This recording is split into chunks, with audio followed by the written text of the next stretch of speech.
Hello, I'm Isaac Hayes III, founder and CEO of Fanbase. And right now we're accepting investors in our $17 million round to revolutionize the future of social media. Today, for just $399, you can own 60 shares of stock in Fanbase at $665 a share. Go to startengine.com/fanbase and invest today.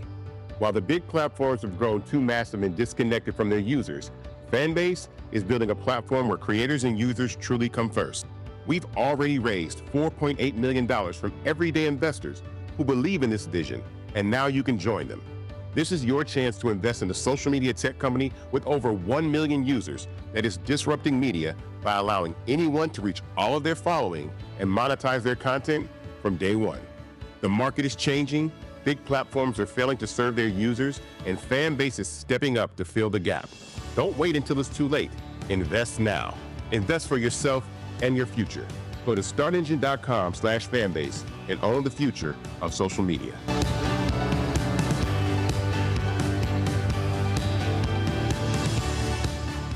Folks, Black Star Network is here. Hold no punches. I'm real revolutionary right now. Support this man, Black Media. He makes sure that our stories are told. Thank you for being the voice of Black America, Roland. Stay black. I love y'all. All momentum we have now, we have to keep this going. The video looks phenomenal. See, there's a difference between Black Star Network and Black-owned media and something like CNN. You can't be Black-owned media and be scared. It's time to be smart. Bring your eyeballs home. You dig?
Today is Wednesday, January 15, 2025, coming up on Roland Martin Unfiltered, streaming live on the Black Star Network. Senate confirmation hearings continue for the nominees of twice impeached, criminally convicted felon Donald Trump. Today, Senator Marco Rubio and Florida Attorney General Pam Bondi were in the hot seat. We'll show you some of the shenanigans in those hearings. Congresswoman Ayanna Pressley will be joining us to make a final push for President Biden to grant clemencies before he leaves office in a few days. Also, the president of Bennett College is stepping down. FEMA's administrator was labeled a DEI hire by a member of Congress. Man, these people are pretty stupid. But a Colorado news anchor really showed how stupid that is. All that and more. It's time to bring the funk on Roland Martin Unfiltered. On the Black Star Network, let's go. He's got it. Whatever the miss, he's on it. Whatever it is, he's got the scoop, the fact, the find. And when it breaks, he's right on time and it's rolling. Best believe he's knowing. Putting it down from sports to news to politics. With entertainment just for kicks, he's rolling. It's on go, roll, y'all. It's Roland Martin, yeah. Rolling with Roland now. He's funk, he's fresh, he's real, the best, you know he's Roland Martin now.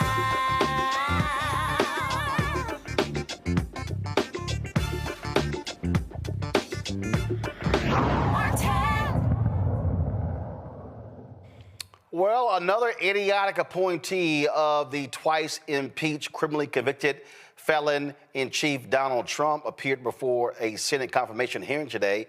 This time, it was Florida Attorney General Pam Bondi. You know, the one who Trump bought off to stop an investigation in Florida.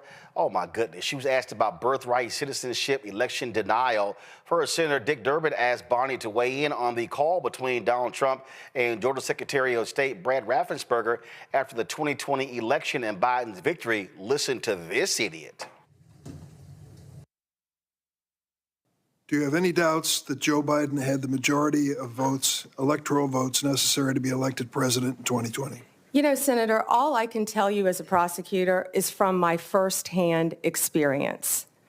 And I accept the results. I accept, of course, that Joe Biden is president of the United States. But what I can tell you is what I saw firsthand when I went to Pennsylvania as an advocate for the campaign. I was an advocate for the campaign, and I was on the ground. So the idiot can't even say he won. Now, keep in mind, Donald Trump lost all of those lawsuits.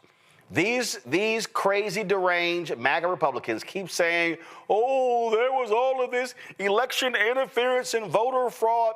They won't even say it was a free and fair election, even though Republican secretaries of state said the same thing. But also, let me add this here. Y'all notice how every other Republican who won said that their races were free and fair, but the race of Trump, who was on the same ballot, wasn't. Continue with the stupidity. Found in Pennsylvania, and I saw many things there. But do I accept the results? Of course I do. Do I agree with what happened? And I saw so much, you know, no one from either side of the aisle should want there to be any issues with election integrity in our country. We should all want our elections to be free and fair and the rules and the laws to be followed. I think that question deserved a yes or no. And I think the length of your answer is an indication that you weren't prepared to answer yes. Have you heard the recording of President Trump on January 2nd, 2021, when he urged the Secretary of State of Georgia to... Freeze there. I love this here. I saw so much that I can't name.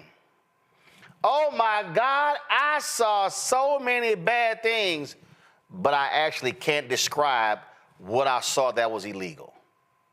Yep, she's full of shit. Keep playing. Quote, find 11,780 votes and declare him the winner of that state? No, I've heard about it through clips, but no, Senator, I've not heard it. What was your reaction to President Trump making that call? I would have to listen to the tape, Senator. Well, the quote that I give you is exact. He said to the Georgia Secretary of State, find 11,780 votes. Do you have the entire context of that call? I feel like it was much longer than that and may have been taken out of context. It was an hour long. Right. And you can certainly listen to it. I hope you will. Every American should. As a former prosecutor, are you not concerned that the President of the United States called a state election official and asked him to find enough votes to change the results of the election? Senator, I have not listened to the hour-long conversation, but it's my understanding that is not what he asked him to do. You need to listen to it. So you didn't hear the recording, you heard clips, but now you're saying that's not what he asked him to do. Y'all keep in mind, Pam Bondi was one of the people who was engaged in this nonsensical election crap in 2020. Now, California Senator Alex Padilla questioned Bondi about her knowledge of the citizenship clause of the 14th Amendment, which is kind of basic for any lawyer. I'd now, like when to we met answer yesterday, the previous one, Senator. When we met yesterday, You pointed your finger at me and you said did not you were seem speaking. to be familiar Let me answer with my question. the I'm not going to be citizenship bullied by you, clause, the Senator 14th Padilla. Amendment of the United States of America, which was deeply disappointing. I guess you And I'm didn't want to hoping hear you're more my familiar answer with it about today Pennsylvania. after I gave an opportunity to study overnight. So can you tell me and this committee what the citizenship clause of the 14th Amendment says? Senator, I'm here to answer your questions. I'm not here to do your homework and study for you. If I am confirmed as Attorney You're the one General, asking for a confirmation hey, vote, you ma'am. cut me off. Can I please finish? What does the 14th Amendment say?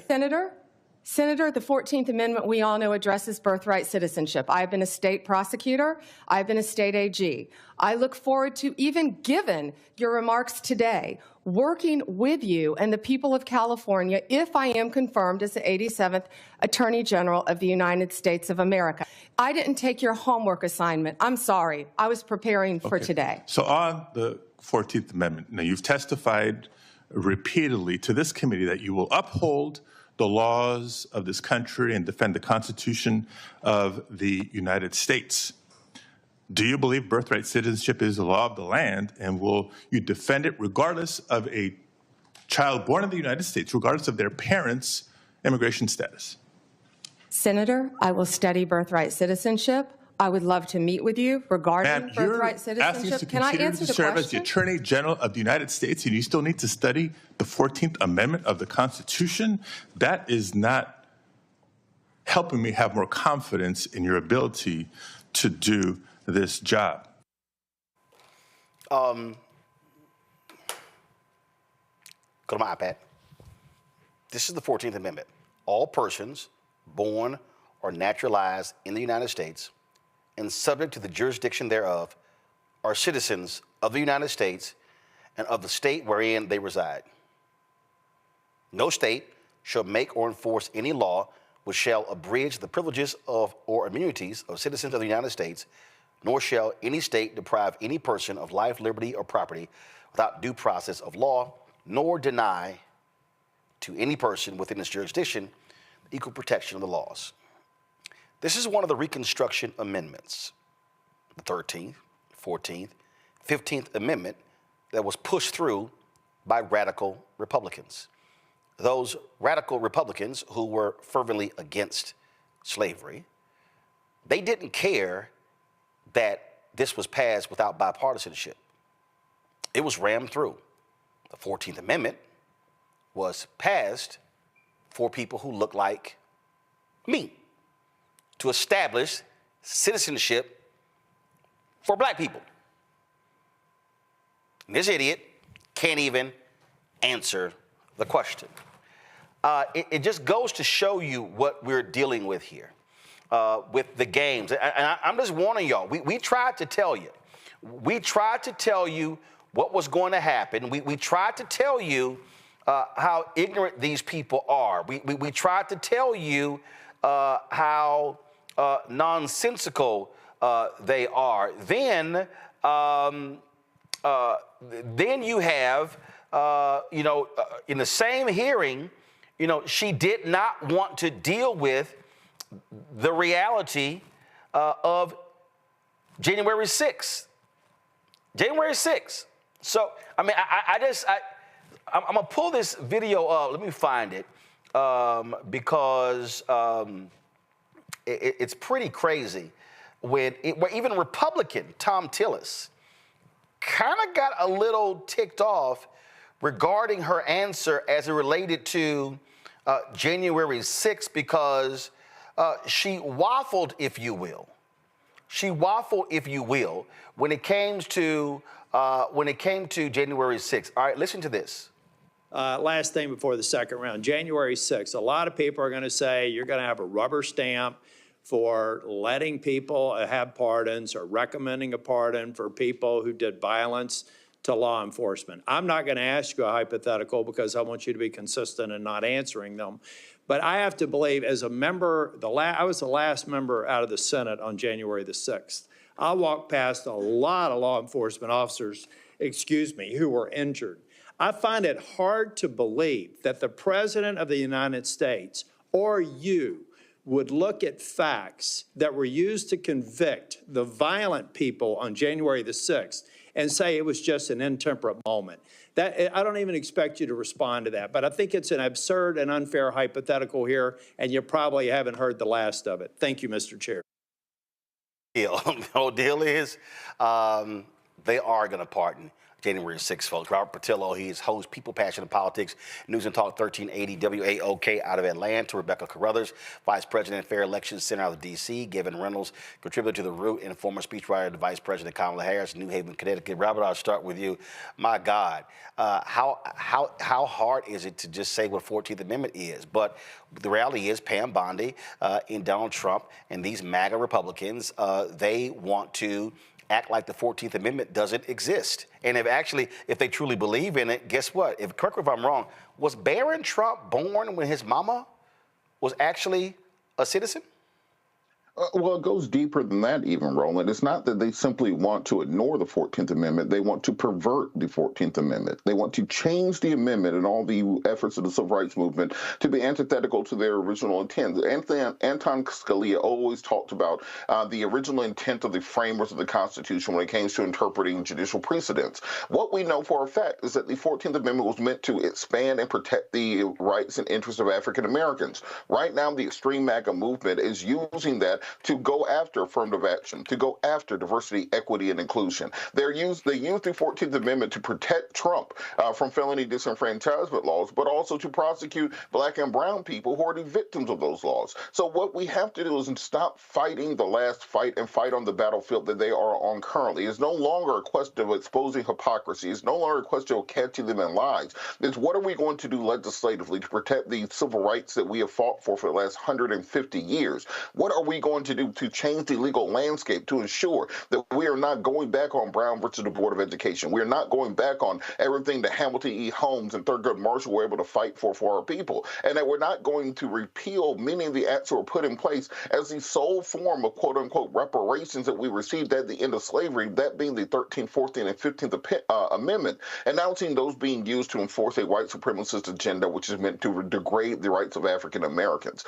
So when you listen to these answers from Bondi, who I used to debate on Fox News on a regular basis. It's interesting to see the number of people that I used to debate on Fox who are now the high-ranking cabinet officials. When you got Leo Terrell heading up civil rights for the country, we have to understand that they are taking and weaponizing these things to a level further than we've ever seen before. The guardrails are gone. The adults in the room have been thrown out of the party. The people like Mitt Romney, etc., are gone now, and we need to develop strategies to fight back against this if we want to preserve the rights we've achieved over the course of the last 2 centuries. Yeah, see you rocking your pink and green, Rebecca, on your AKA Founders Day. Robert's absolutely right. The reality is the election is over. The idiot is going to be sworn in on Monday. His crazy, deranged appointees are there, and the battle has to be exactly in dealing with their craziness. You know what, to quote Jasmine Crockett, chow please. Listening to Bondi in that hearing spew utter nonsense. For all of us who went to law school, we were taught American jurisprudence. She understands what the 14th Amendment is and what it is not, regardless of the interpretation that she's trying to present in front of the Congress. It is also troubling. She was very upset in the questioning, but had she showed up and met with individual senators, especially on the Democratic side, then she could have had these questions and could have provided her answers in those specific individual one-on-one meetings with various senators. We ought to be asking the person who's supposed to be the chief legal officer in this country. We should be able to ask, do you understand the Constitution? Are you going to actually uphold the Constitution? Are you going to try to interpret the Constitution in a way that is not to be interpreted? Those are very fair questions. And like Robert said, it's amazing how many of his former colleagues on that other news channel is now going to be in government. This is really bizarre times. Gavin, folks just better get used to this level of stupidity now holding power in all facets of government, at least for the next 2 years. No, absolutely. And look, they're holding Pam Bondi's confirmation hearings this week, but the unfortunate reality is she will be confirmed. You see, because what Donald Trump did is he's flooded the zone with deeply unqualified and deeply dangerous nominees, and Democrats can only fight so many of them. I think what it's looking like is that Democrats are probably going to let, Pam Bondi go through, and they might sort of put more capital on trying to block a Pete Hegseth or an RFK Jr. And we know that our community is going to suffer with all of these people in office. And I wish that the senators had spent more time today talking about civil rights. We look over the past 4 years under President Biden and Vice President Harris, the DOJ has actually prosecuted civil rights violations, has actually carried out pattern or practice investigations, has actually issued consent decrees. And these are tools that during Donald Trump's first term in office, his DOJ simply decided they weren't going to use. I think we've taken for granted that we've had a Biden DOJ over the past 4 years. And not only do we have the legacy of what Donald Trump did or did not do during his first term in office, but Donald Trump has also been very clear, right, about how he intends to use this DOJ over the next 4 years. He's talked about suing universities who have DEI policies. He's talked about, countering anti-white racism. All of these things, by the way, were in the pages of Project 2025. And so, I think the DOJ is one of the most important cabinet agencies that exist. There's tremendous potential to do great harm. Pam Bondi is a Donald Trump loyalist. Any opportunity she gets, she will put Donald Trump over the Constitution. So the harm that Pam Bondi and Donald Trump can do, and by the way, her deputy, if he gets confirmed, will be Todd Blanche, who is Donald Trump's personal attorney. So make no mistake where the loyalties lies for the number one and number two officials at the DOJ. They will do great harm to our country, and they will do great harm to our community. Indeed. Folks, President Biden is going to be giving his final speech to the nation tonight at 8 p.m. Eastern. One of the issues people are still awaiting to hear, will there be additional pardons and commutations for various individuals? He commuted the sentences of 37 individuals on federal death row to life in prison without the possibility of parole. But many have been saying that there are other people who he should be granting clemencies to. Joining us right now is Congresswoman Ayanna Pressley of Massachusetts. Glad to have you back. And so who specifically and how many commutations are you hoping that President Biden grants between now and 11:59 a.m. on Monday? Hey, Roland, Happy New Year. Good to be with you. Let me just say that, as I reflect on the election outcome, one of the things that keeps coming up for me is that when Democrats have the power, we don't use it. And so how do you make the case for why we should get the power back when, you want the power, but to do what? President Biden has the authority in these remaining days. Clemency is a very powerful tool. We have a mass incarceration crisis. Our broken clemency system has contributed to that. There are tens of thousands of people whose lives hang in the balance. So people that are disabled, that are elderly, that are chronically ill, women who are incarcerated for the crimes of their abusers, people that are victims of sentencing disparities because of crack cocaine and otherwise. I'm proud to be a part of this coalition that has been pressing and pushing and organizing. We are encouraged by the two actions that have been taken in those previous rounds, both with the 39 pardons and the 1,500 commutations for those on home confinement. People like a grandfather who was 69 years old, Roland, serving a 40-year conviction for a nonviolent cannabis conviction. Had been on home confinement because of a CARES Act provision we fought for at the height of the pandemic. And now he knows that he can continue to be a granddaddy and stay home with his grandbabies and isn't going to have to come back. So that was 1,500 people whose lives are forever changed. So this is meaningful. It is transformative. It is about addressing systemic injustices. It is about the moral thing to do. And it's about legacy. He has the power and he needs to use it. Look, the White House said this was after the Hunter Biden pardon and a few others that there were going to be 2 to 3 more rounds. And look, it's going down to the wire. When I was at the White House Christmas party, this was a couple of weeks ago, there were a group of women who were outside protesting for a number of different black women to be pardon. Kimba Smith was out there with them as well because they were raising the point how more simply needs to be done. And to your point, only the president has this power. And come 12:01 p.m. on Monday, the twice impeached criminally convicted felon in chief will be sworn in, and the opportunity will be gone. That's right. He has the power. He needs to use it. It's the right thing to do. And really, it is a matter of legacy. I mean, again, we're encouraged by actions that have been taken to date.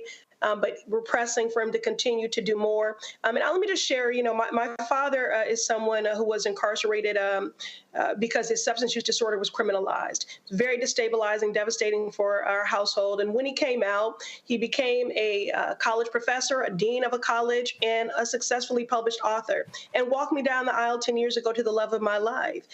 We have 800 incarcerated individuals that are fighting wildfires, getting paid $5 a day, and at night returning to a work camp instead of being reunited with their families. This is about second chances. This is about affording people an opportunity to make a positive contribution. And it's about reuniting people with their families. President Biden, you and you alone have the authority. When we have the power, we have to use it. Use that authority in these final days and hours. Pardons, commutations, clemency. It is a very powerful, life-changing tool. Indeed. And so for folks like yourself and supporters, I would assume that y'all in constant, are you emailing, are you calling, and what are they saying? Are they saying, hold up, it's coming, or just be patient? What are they saying? Yeah, we've been in ongoing communication with the White House throughout this. Of course, my work in this space certainly predates the Hunter Biden pardon. So we've been in this space of working to reform our clemency system for a long time. But, I do believe that there will be another action taken in these final days. And so we just keep pressing and pushing. We had our final press conference yesterday. We're still calling. We're still organizing people because this is about people's lives. Again, it's a matter of legacy. Has the authority. He has to use it. I mean, Roland, riddle me this. Why is anybody still incarcerated for a cannabis conviction?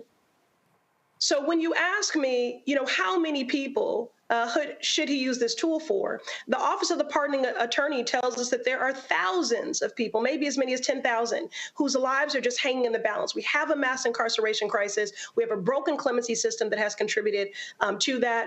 that work will continue. Myself, Hakeem Jeffries, and others to address this broken clemency system. But right now, President Biden, you and you alone have the authority. Use it and change lives. And this here was some of the video outside of the White House a couple of weeks ago as people were leaving one of the White House Christmas parties as they were trying to get others to embrace the need for these pardons. And you see them holding the names of some of the women who they have been advocating before. Congresswoman, say it again. Go ahead. Yes, I was saying Michelle West. That's an example of one of the women, who is incarcerated for the crimes of her abuser. So again, there are people that are disabled, that are elderly, that are chronically ill. There are women that are incarcerated for the crimes of their abusers. There are people that are victims of sentencing disparities.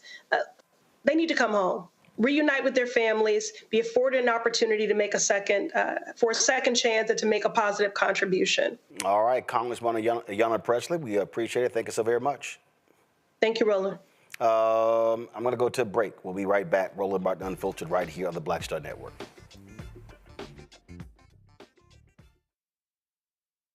Hello, I'm Isaac Hayes III, founder and CEO of Fanbase.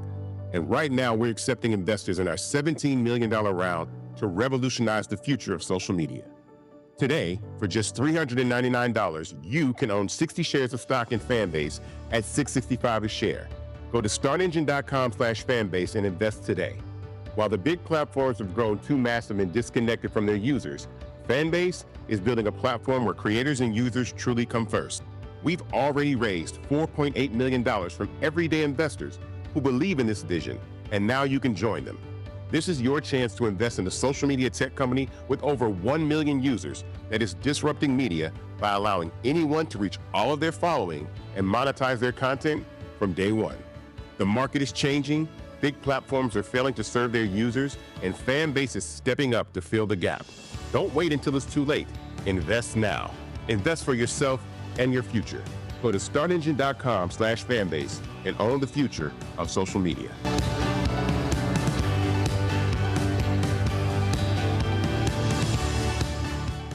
Farquhar, executive producer of Proud Family. Bruce Smith, creator and executive producer of The Proud Family, Louder and Prouder. And you're watching Roland Martin Unfiltered.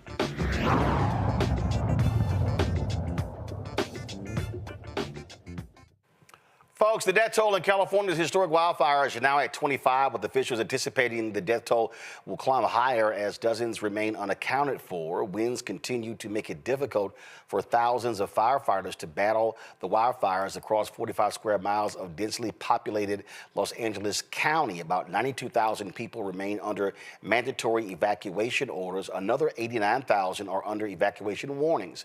More than 80,000 customers in the southern part of the state are without power as Southern California Edison starts shutting off power. The devastation to homeowners and business owners that they are seeing after their possessions are in ruins and ashes. Now, what was interesting is that you continue to see the attacks against Los Angeles Mayor Karen Bass.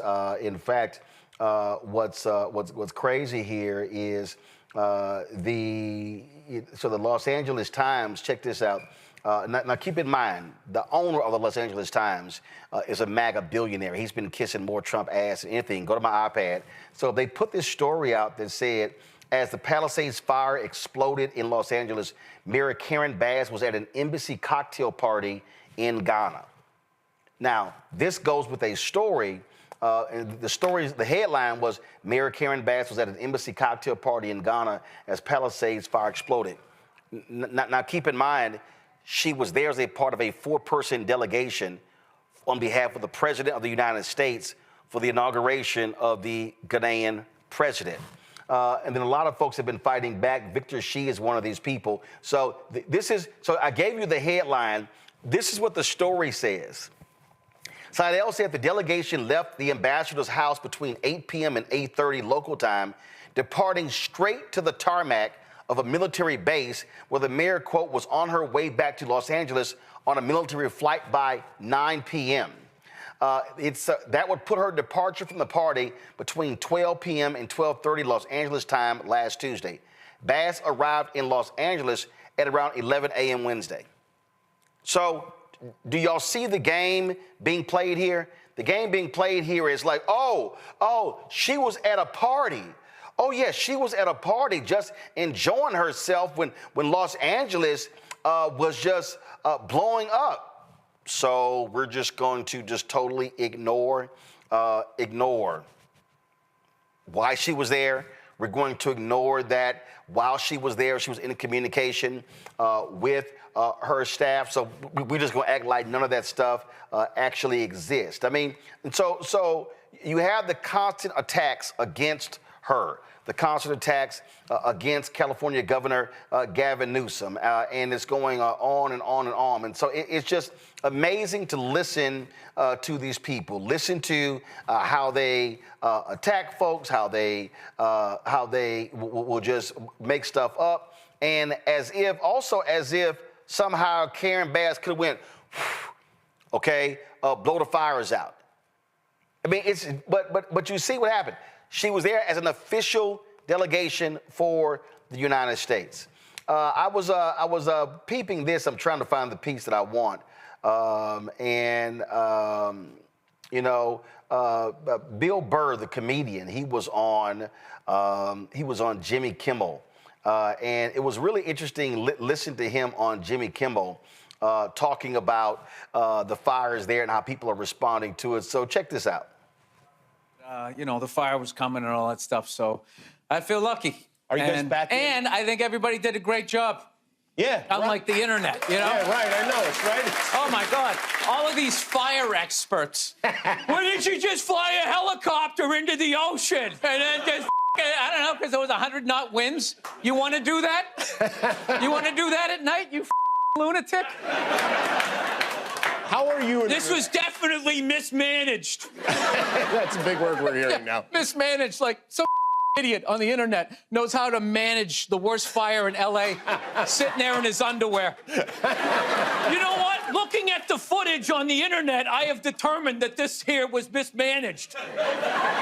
You know about helicopters because I remember, and it's interesting now thinking about it because you... I mean... He's absolutely right. I mean, this is sheer stupidity, Rebecca, when you look at it, when you see what's going on here. And the LA Times publisher also pushed out lies, talking about what was cut from the fire department, and you see what's going on here. So that's pretty trifling to do this. Oh, she was at a cocktail party in Ghana, as if you ignore that she was there on behalf of the United States? There's three facts that we know. The fact one, we know in the United States, the majority of our homes are built with wooden structures. The rest of the world, not so much. They're using concrete. You know why? Because it's fire resistant. It's one reason when San Francisco burned down completely over 100 years ago, they rebuilt with concrete and steel. They didn't rely on the wooden structures that is common, across the country. The second thing that we know, especially for my family, part of my family that does live in Altadena, there hasn't been significant rain in that part of California since May. That's almost 8 months where it's dry. It's extremely dry. There's high winds. We also know that climate change is real. So we know that the environment was ripe for a massive fire. And then to my first point, when you have a bunch of wooden structures which aren't fire resistant, instead, they're going to burn up very quickly. The third thing that viewers also have to understand is we have to think about water and water scarcity, especially in the Southwest United States. Over, I think about 102 years ago, was the Colorado River Compact. That was the agreement among 7 states, including California, on the water that flows from the Colorado River. It flows both west and it flows east. I'm from Nebraska, is next to Colorado. We get some of that Colorado River water that flows east. And I think Nebraska right now is in a fight with Kansas and Missouri on water rights or off of the Colorado River. I say all this to say is that there are hundreds of years worth of stuff that's happening in California. It's the reason why California keeps having fires. And people have to understand that. It doesn't matter who the mayor is. This situation is going to occur unless there's actually some real understanding of water rights in that part of the country, and unless we figure out better ways to create structures that are resistant to climate change. Because we know with climate change, we're going to have more flooding. We know we're going to have more extreme weather. We know we're going to have more fires. So until building codes start changing and people start building structures, especially homes that aren't heavily if they keep building structures that aren't fire resistant, we're going to keep seeing this massive destruction, regardless of who's mayor. And Gavin was tripping me out. I see somebody, in the chat goes, "Oh, it's not my fault the fire hydrants were empty." Well, that's also another lie. So again, when you listen to experts, firefighters, longtime firefighters in LA County have been predicting that that a perfect storm is when you get winds in excess of 100 miles an hour.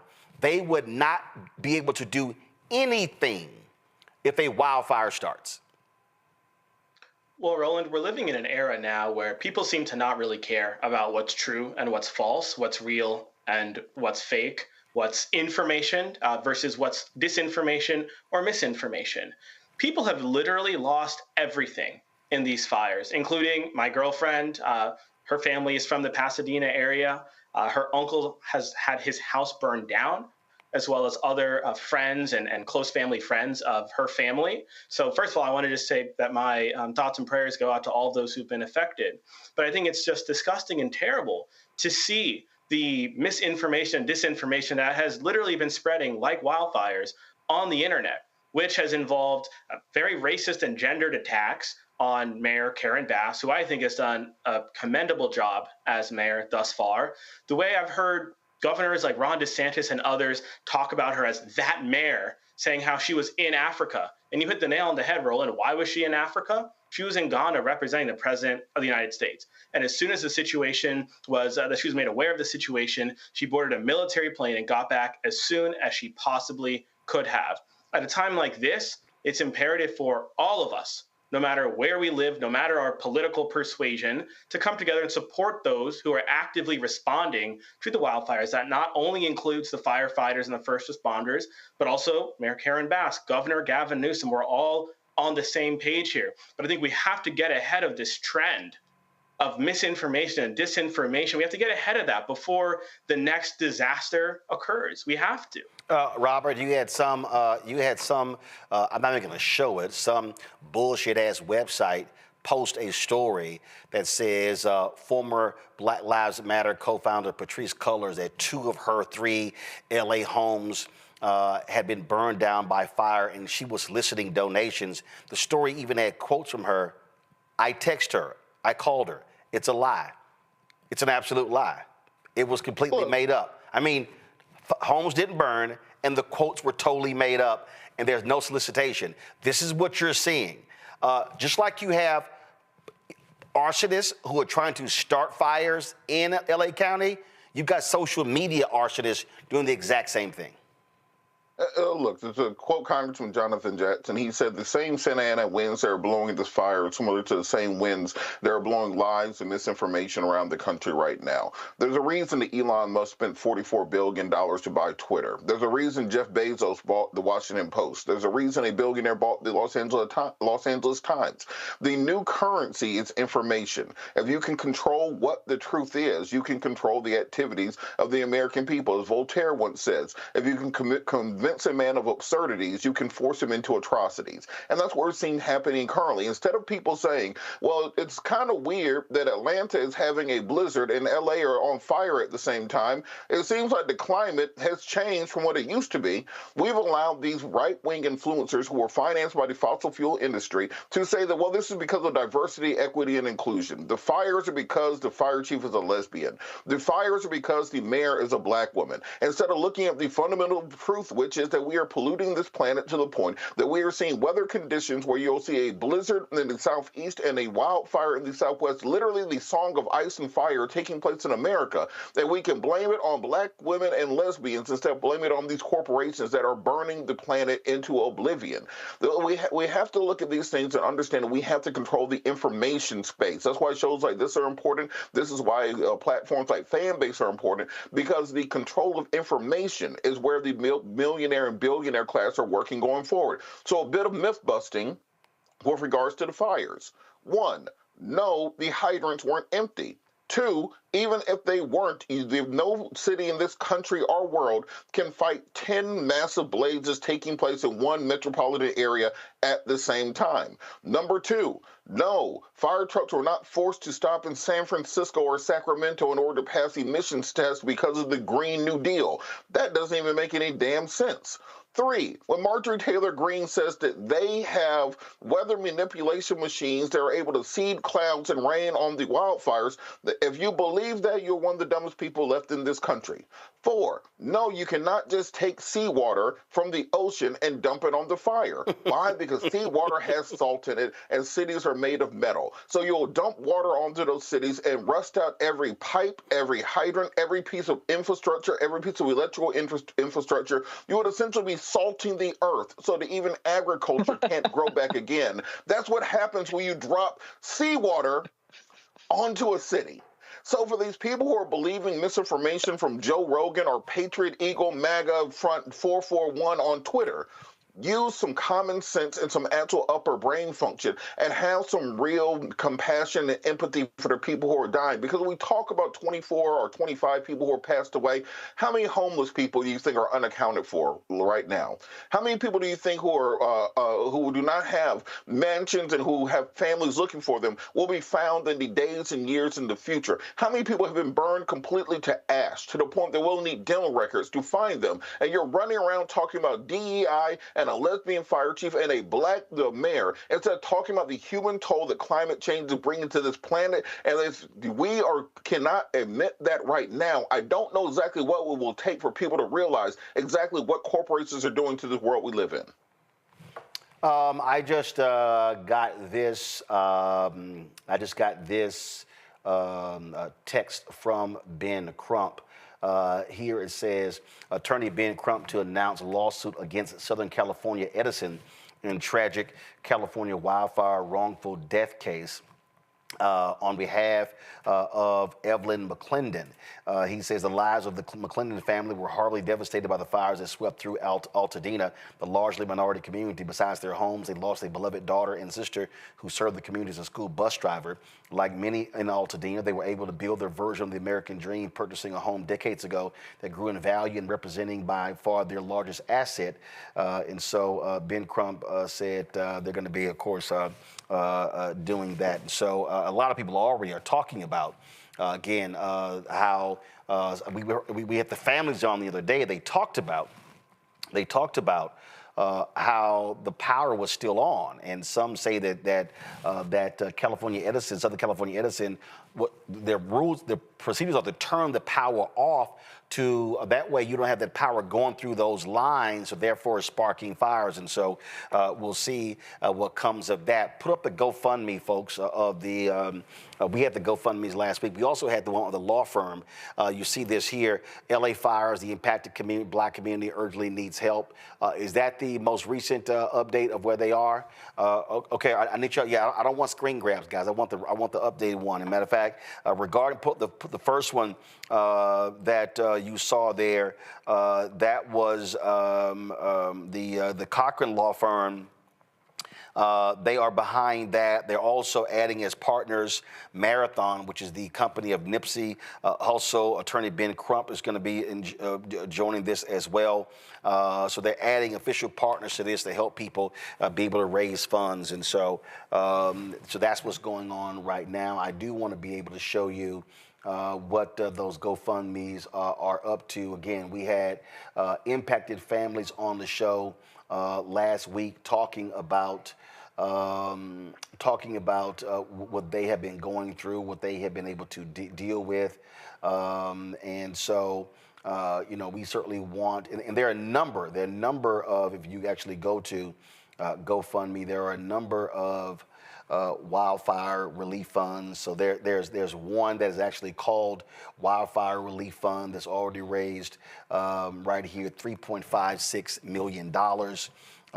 This one here, and they're raising their goal to some $5 million.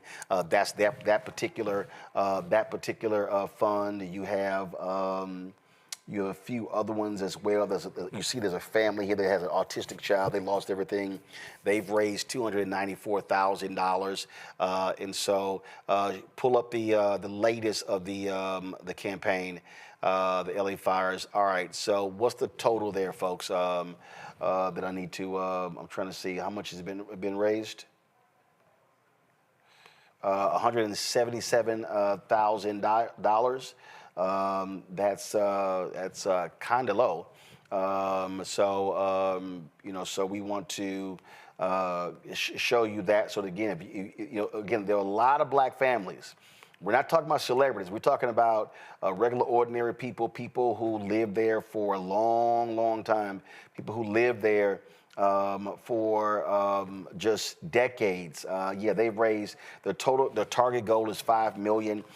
They've raised here, you'll see right here, target goal is $5 million. 1,500 donors. They've raised $177,612. And so what you do is you can type in James Bryant, or you can just type in LA Fires. The impacted black community urgently needs help to provide some assistance there.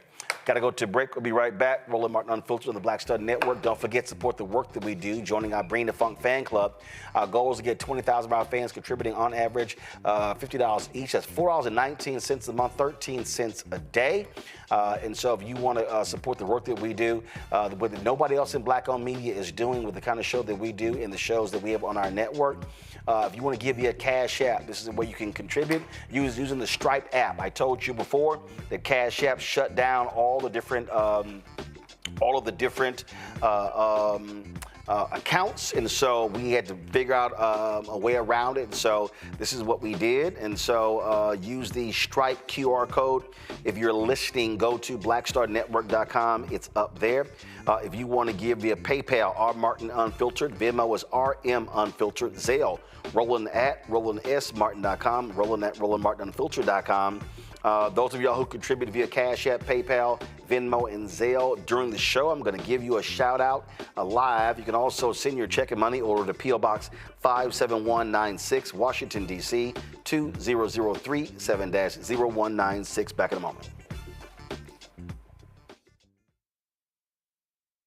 What's up, y'all? Look, Fanbase is more than a platform. It's a movement to empower creators, offering a unique opportunity for everyday people to invest in black-owned tech, infrastructure, and help shape the future of social media. Investing in technology is essential for creating long-term wealth and influence in the digital age. The black community must not only consume tech, we must own it. Discover how equity crowdfunding can serve as a powerful tool for funding black businesses, allowing entrepreneurs to raise capital directly through their community through the Jobs Act.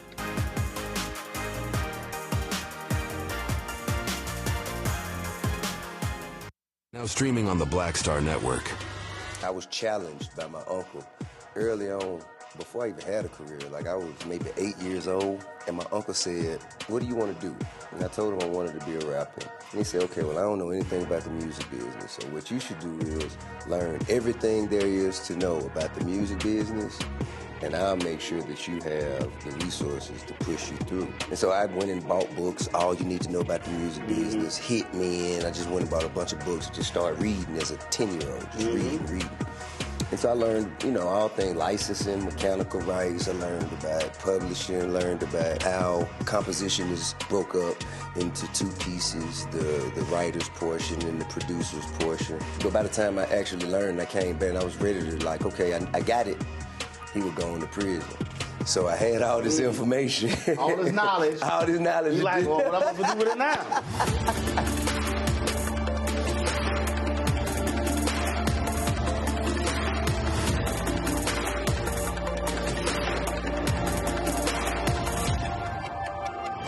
Hey, this is Motown recording artist Kim. You are watching Roland Martin Unfiltered.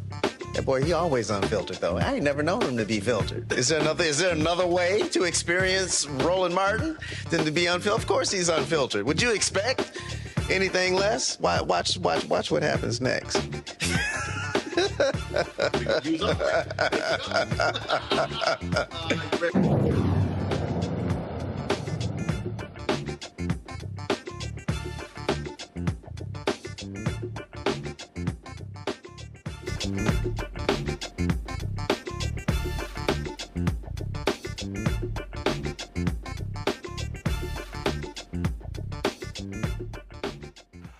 Boy, these white conservatives love their BS. A member of Congress referred to FEMA's administrator as a DEI hire solely because she is a woman. Georgia Congressman Andrew Clyde made this comment about Deanne Criswell, who hails from Colorado.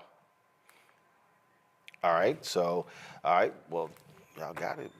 We should have it. Where is it? All right, y'all. Well, in response to Clyde's remarks, Kyle Clark, a news anchor from Colorado, a local TV station, he laid out, from his perspective, the true meaning of the term DEI hire. A Republican congressman calling FEMA Administrator Deanne Criswell a DEI hire isn't subtle or clever or accurate. It's sexist, and it's deeply, deeply dumb. Criswell, longtime Coloradan, has a ton of experience in emergency management in the public and private sector, decades of service in the Colorado Air National Guard, and she has the public administration degree and the work to clearly qualify her for the role. That's why Republicans and Democrats unanimously confirmed her to lead FEMA. But sexist and racist trolling now passes for political thought these days. You'll hear the slur DEI hire being thrown at anyone under scrutiny who is not a straight white man. Again, it's not subtle, it's not clever, it's not accurate. Every American, regardless of politics, but especially straight white guys, should make it clear. Criticizing somebody's decision-making, that's fair game. But if the best you've got is a shot at their race, sexuality, or gender, then please rephrase your concern. You know what? I think we're going to run that back. A Republican congressman calling FEMA Administrator Deanne Criswell a DEI hire isn't subtle or clever or accurate. It's sexist, and it's deeply, deeply dumb. Criswell, longtime Coloradan, has a ton of experience in emergency management in the public and private sector, decades of service in the Colorado Air National Guard, and she has the public administration degree and the work to clearly qualify her for the role. That's why Republicans and Democrats unanimously confirmed her to lead FEMA. But sexist and racist trolling now passes for political thought these days. You'll hear the slur DEI hire being thrown at anyone under scrutiny who is not a straight white man. Again, it's not subtle, it's not clever, it's not accurate. Every American, regardless of politics, but especially straight white guys, should make it clear. Criticizing somebody's decision-making, that's fair game. But if the best you've got is a shot at their race, sexuality, or gender, then please rephrase your concern. Boom. Gavin, the reality is more straight white men should, or hell, more white men, period, should be doing this. And guess what? So should more white women. they should also be saying the same thing because they were talking about a white woman. But the reality is, too many white folks in this country want to remain silent. And when it comes to fighting things like these slurs, DEI hire, who typically are the folks who are fighting that? Black people. And you know what? I'll just say it. A bunch of Latinos are silent. A bunch of Asian folks are silent. And so guess what? They're also talking about y'all. Kevin? Yes, Roland. We know white women as well have been the biggest beneficiaries of affirmative action, but to your point, have remained largely silent in pushing back against the attacks on affirmative action, which is now illegal in college admissions processes, thanks to the Supreme Court. Well, let's talk about Andrew Clyde for a second, who was the congressman who called Deanne Criswell a DEI hire. He's an ineffective legislator. He voted against the Emmett Till Anti-Lynching Act. It still passed. He voted against the largest expansion of veterans' health care benefits, still passed. He tried to get the AR-15 designated as a national gun of the U.S. He failed at that too. And of course, he failed to put forth a coherent argument as to why Deanne Criswell is a DEI hire. As the news host there pointed out, she's a military veteran. She served as the commissioner of the New York City Emergency Management. And of course, she was unanimously confirmed by the Senate. That includes every single Republican senator. So I want to turn this back around on Republicans. They want to say that DEI means didn't earn it. Well, I want to know how Pete Hegseth, a news host, a Fox News cable news host with no management experience and who's been accused of some deeply disturbing criminal behavior, earned the right to serve as Secretary of Defense to head up the largest fighting force in the world. I want to know how RFK Jr., who has no healthcare background whatsoever and is advocating for policies that will lead to Americans literally dying, earned the right to serve as the Secretary of Health and Human Services. Well, you nailed it. And again, if you want to understand in terms of how these people are operating, it was on one of these nonsensical right-wing networks. This is what Andrew Clyde had to say. Listen.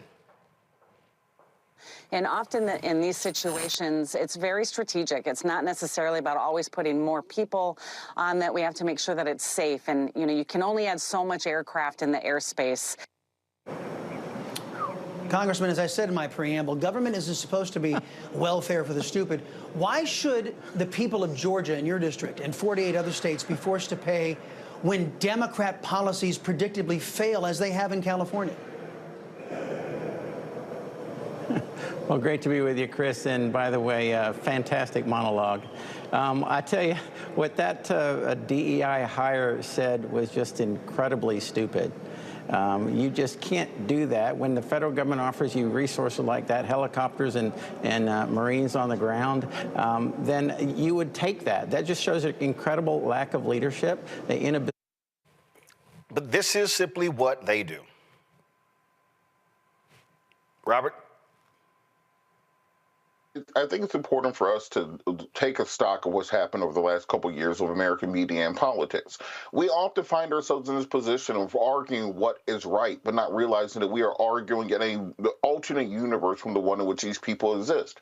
And I want to put yourself in the mindset of one of these extreme right-wing MAGAs. If the only news you consume is right-wing news, if the only social media you see is right-wing social media, if the only people you hang out with are right-wing people, then us fact-checking and pointing out their hypocrisy does not matter. We have to get into this place of fighting fire with fire. When Donald Trump lost the 2020 election, he announced his re-election that night and started running that night. When he started filing these lawsuits, knowing good and damn well he lost the election, he never varied from that point. He never backed down. And he went through and created a coalition around the country that was between tech billionaires, far right-wing racists, and foreign superpowers in order to suppress 6 million votes in order for him to win this election. For Democrats, we can either spend the next 4 years talking about all the times that these far-right extreme MAGAs are lying, wrong, or we can put together the groundwork that's needed to win. If Democrats had listened to black voters in 2020 when we said we needed the John Lewis Voting Rights Act and we needed to really put teeth in here to stop them from stealing elections,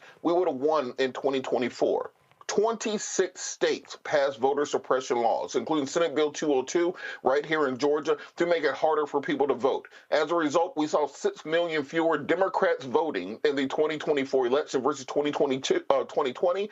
If Kamala Harris had gotten those same votes that Joe Biden did, she would have beat Donald Trump by 4 million votes yet and still, when we talk about this MAGA mandate. So when these people are out here yapping their gums about DEI hires and black folks and didn't earn it, etc., we can either argue back and forth till we're blue in the face, which leads us to a standstill, or we can just say, yeah, got you, and then get in there and organize, and get in there and start the fights, get in there on the state and local level, and start organizing these people to move together and start planning for 2022. The people running for the Democratic nomination in 2024 or 2028, you're already behind the 8 ball. People planning on announcing for Congress in 2026, you're behind the 8 ball. The fight started on November the 5th. Either we can get into that fight, or we can continue to be left behind, running behind people who clearly don't got no damn sense, or we can listen to Marjorie Taylor Greene and her Jewish space lasers or the cloud seeding to put out the fires. You're not going to logic with these people. You're not going to shame these people. You're dealing with a generation without shame, and we have to fight the fight that's needed to win. See, the thing that people also don't seem to understand, and this is where, now, black women get this, Rebecca, and I think Latinas get this, but the problem still is these white women. And what they don't understand is what the right has done. They are on this whole thing, masculinity. Then you got one of the greatest wimps of all time, Mark Zuckerberg, who goes on Joe Rogan's show talking about, they don't like masculinity in corporate America. That's also part of this. Just listen to some of this BS. For me, it's I think a lot of the corporate world is like pretty culturally neutered. And I just think like having, I grew up, I have 3 sisters, no brothers. I have 3 daughters, no sons. So I'm like surrounded by girls and women like my whole life. And it's like, so I think, I don't know. There's just something, the kind of masculine energy I think is good. And obviously, society has plenty of that, but I think corporate culture was really like trying to get away from it. And I do think that there's just something, it's like, I don't know, all these forms of energy are good. And I think having a culture that like celebrates the aggression a bit more has its own merits that are really positive. And for me to stand in the middle. That has been a kind of a positive experience for me. Just like having a thing that I can just like do with my guy friends and like, and it's just like, we're just like beat each other a bit. I don't know, it's good. It is good. Yeah, I agree. I don't know. It's good. It just, I could see your point though about corporate culture. When do you think that happened? Was that a slow shift? Because I think it used to be very masculine. And I used to think it was kind of hyper aggressive at one point. No, and look, and I think part of the intent on all these things I think is good, right? I do think that if you're a woman going into a company, it probably feels like it's too masculine. It's like there isn't enough of the kind of the energy that you may naturally have, and it probably feels like there are all these things that are set up that are biased against you, and that's not good either, because you want women to be able to succeed and like have companies that can unlock all the value from having great people, no matter what their background or gender, So, but I think these things can always go a little far, and I think it's one thing to say we want to be kind of like welcoming and make a good environment for everyone, and I think it's another to basically say that masculinity is bad, and I just think we kind of swung culturally to that part of the kind of the spectrum where. It's all like, okay, masculinity is toxic. We have to like get rid of it completely. It's like, no, like it's both of these things are good, right? It's like you want like feminine energy, you want masculine energy. Like I think that's like you're gonna have parts of society that have. So I'm sorry. See, I had to stand up on that bullshit. Okay, so Rebecca, here's what Mark Zuckerberg is really saying. We need to go back to a world where men were crude, rude assholes in the workplace. We need to go back to a workplace where men could say nasty, despicable things, and they could do it because wasn't no women around. And really what this fool is saying is, oh yeah, let's go ahead and do this. Because see, those also were times when wasn't no black people around. See, what people need to understand is when you hear the phrase, make America great again, let's go back to a period when all y'all women were not in the workplace, y'all were at the house, laying on your backs, making babies, cooking the damn food, in the kitchen, and we men could be in the workplace and we could say the kind of stuff we want to and pull the kind of pranks, but damn, y'all showed up and messed every damn thing up. In fact, there was a story I saw yesterday.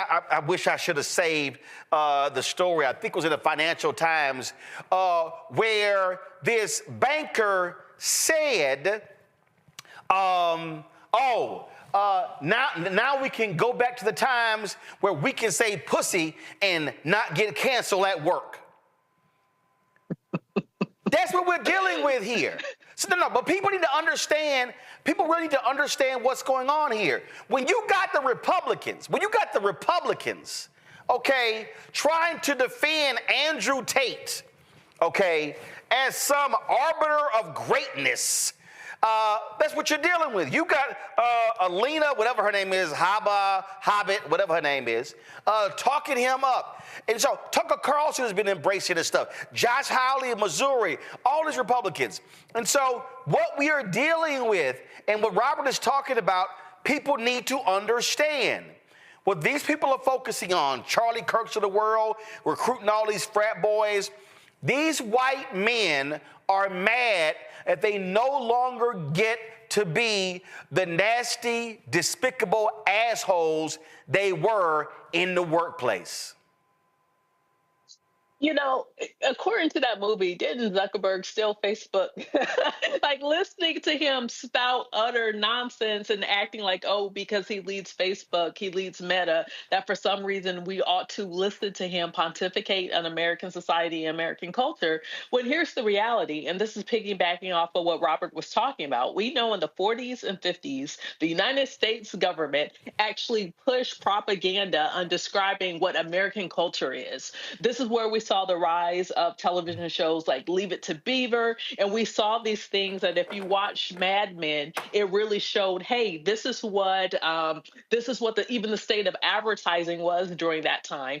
And the American government at the time put so much money into housing for white people, created suburbs for white people, created this idea of American dream. It was very whitewashed because it was targeted, it was propaganda of showing this is what America is. It was it wasn't even sanitized because it was completely unrealistic. And so it's a lot of white men in this country who grew up with this caucasity dream of the American dream, like this caucasity viewpoint of it. And now that they are of age and they're seeing that that's not the world, that is not the reality of America, they can't deal with it. So they go on places like Joe Rogan and they crash out. Like personally, I appreciate the Mark Zuckerberg with the short hair because he didn't talk. We didn't hear him pontificate. Instead, we have this guy who, I don't know if he's reinventing himself. I really don't know what's going on here.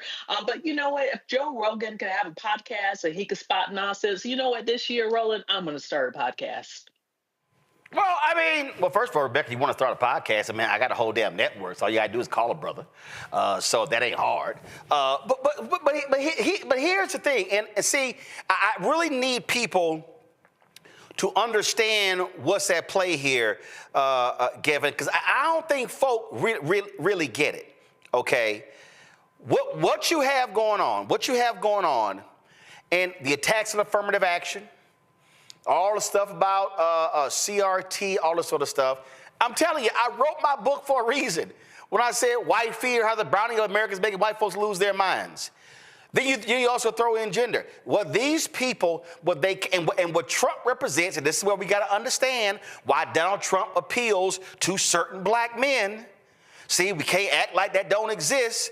What we are dealing with are individuals who are so caught up in, we need to return to manliness. Manliness, men have gone soft. We have feminized the country. And we got to recognize that's what the right is doing. So when you have white women who vote like white men, and now you got these increasingly angry young white men who are mad because, damn, can't return to the good old days, and we can walk around and slap women on the ass in the workplace, and can we return to the days of just snapping their bras and groping them? That's really what these fools are talking about, okay? And let me just go ahead and say it, I just got to go ahead and say it, you know, if y'all want to, that clip I played of Mark Zuckerberg, that's what we call 100% bitch assness. 100% bitch assness. That's you, Mark Zuckerberg. Because, oh my God, I grew up with 2 sisters, I don't have any brothers, and I have daughters, and I don't have any sons, and I grew up around women. Hey, dumbass. It was me and my brother and 3 sisters. I got 9 nieces and 4 nephews. I raised 6 nieces, me and my wife, at one time. And guess what?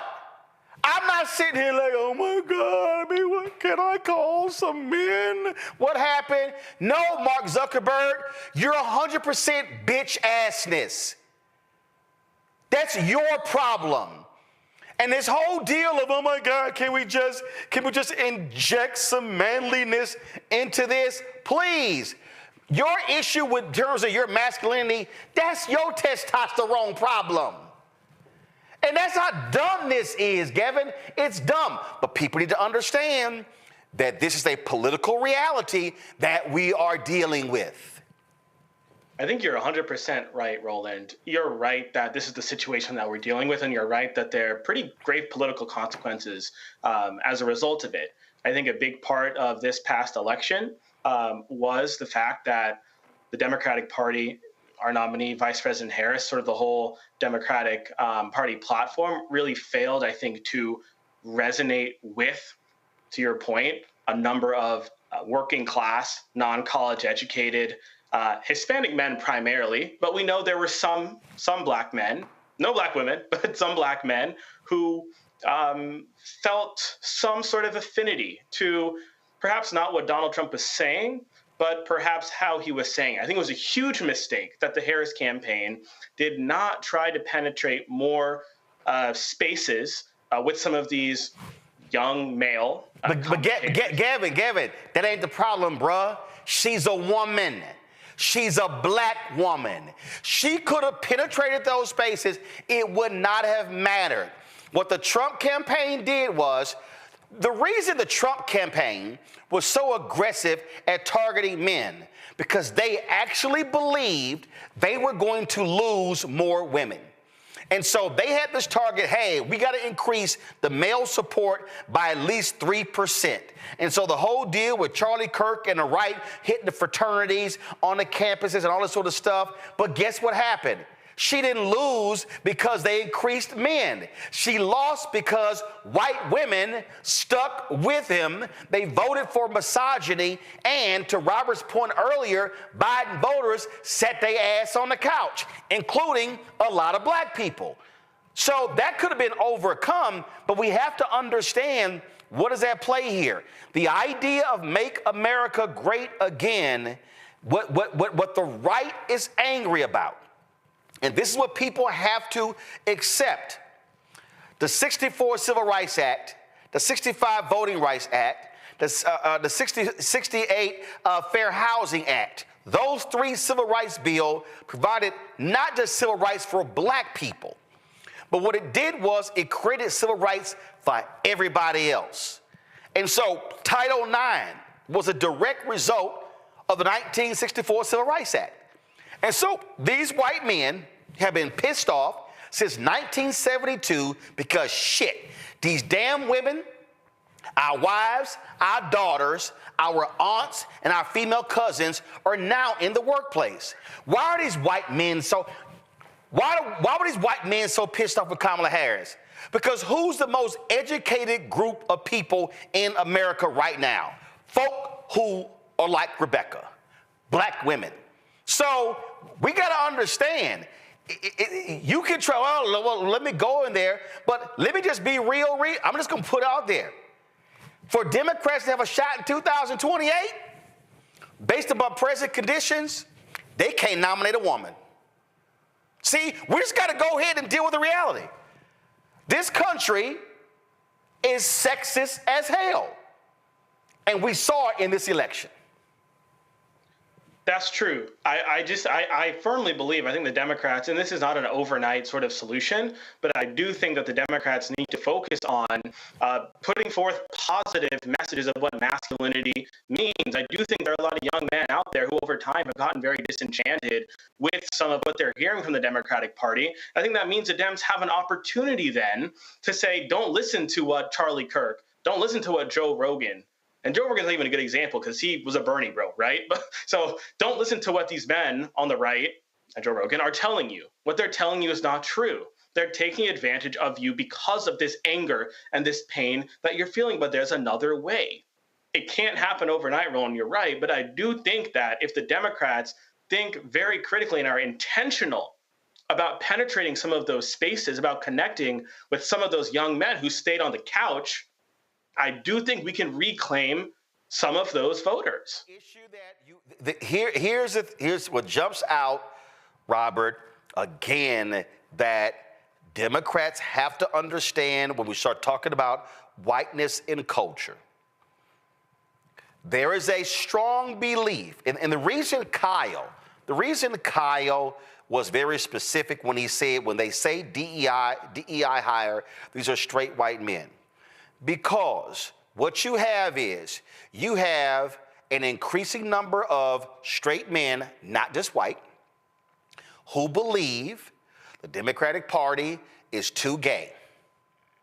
When you look at the transgender issues, all those, they didn't run $170 million worth of transgender commercials just because.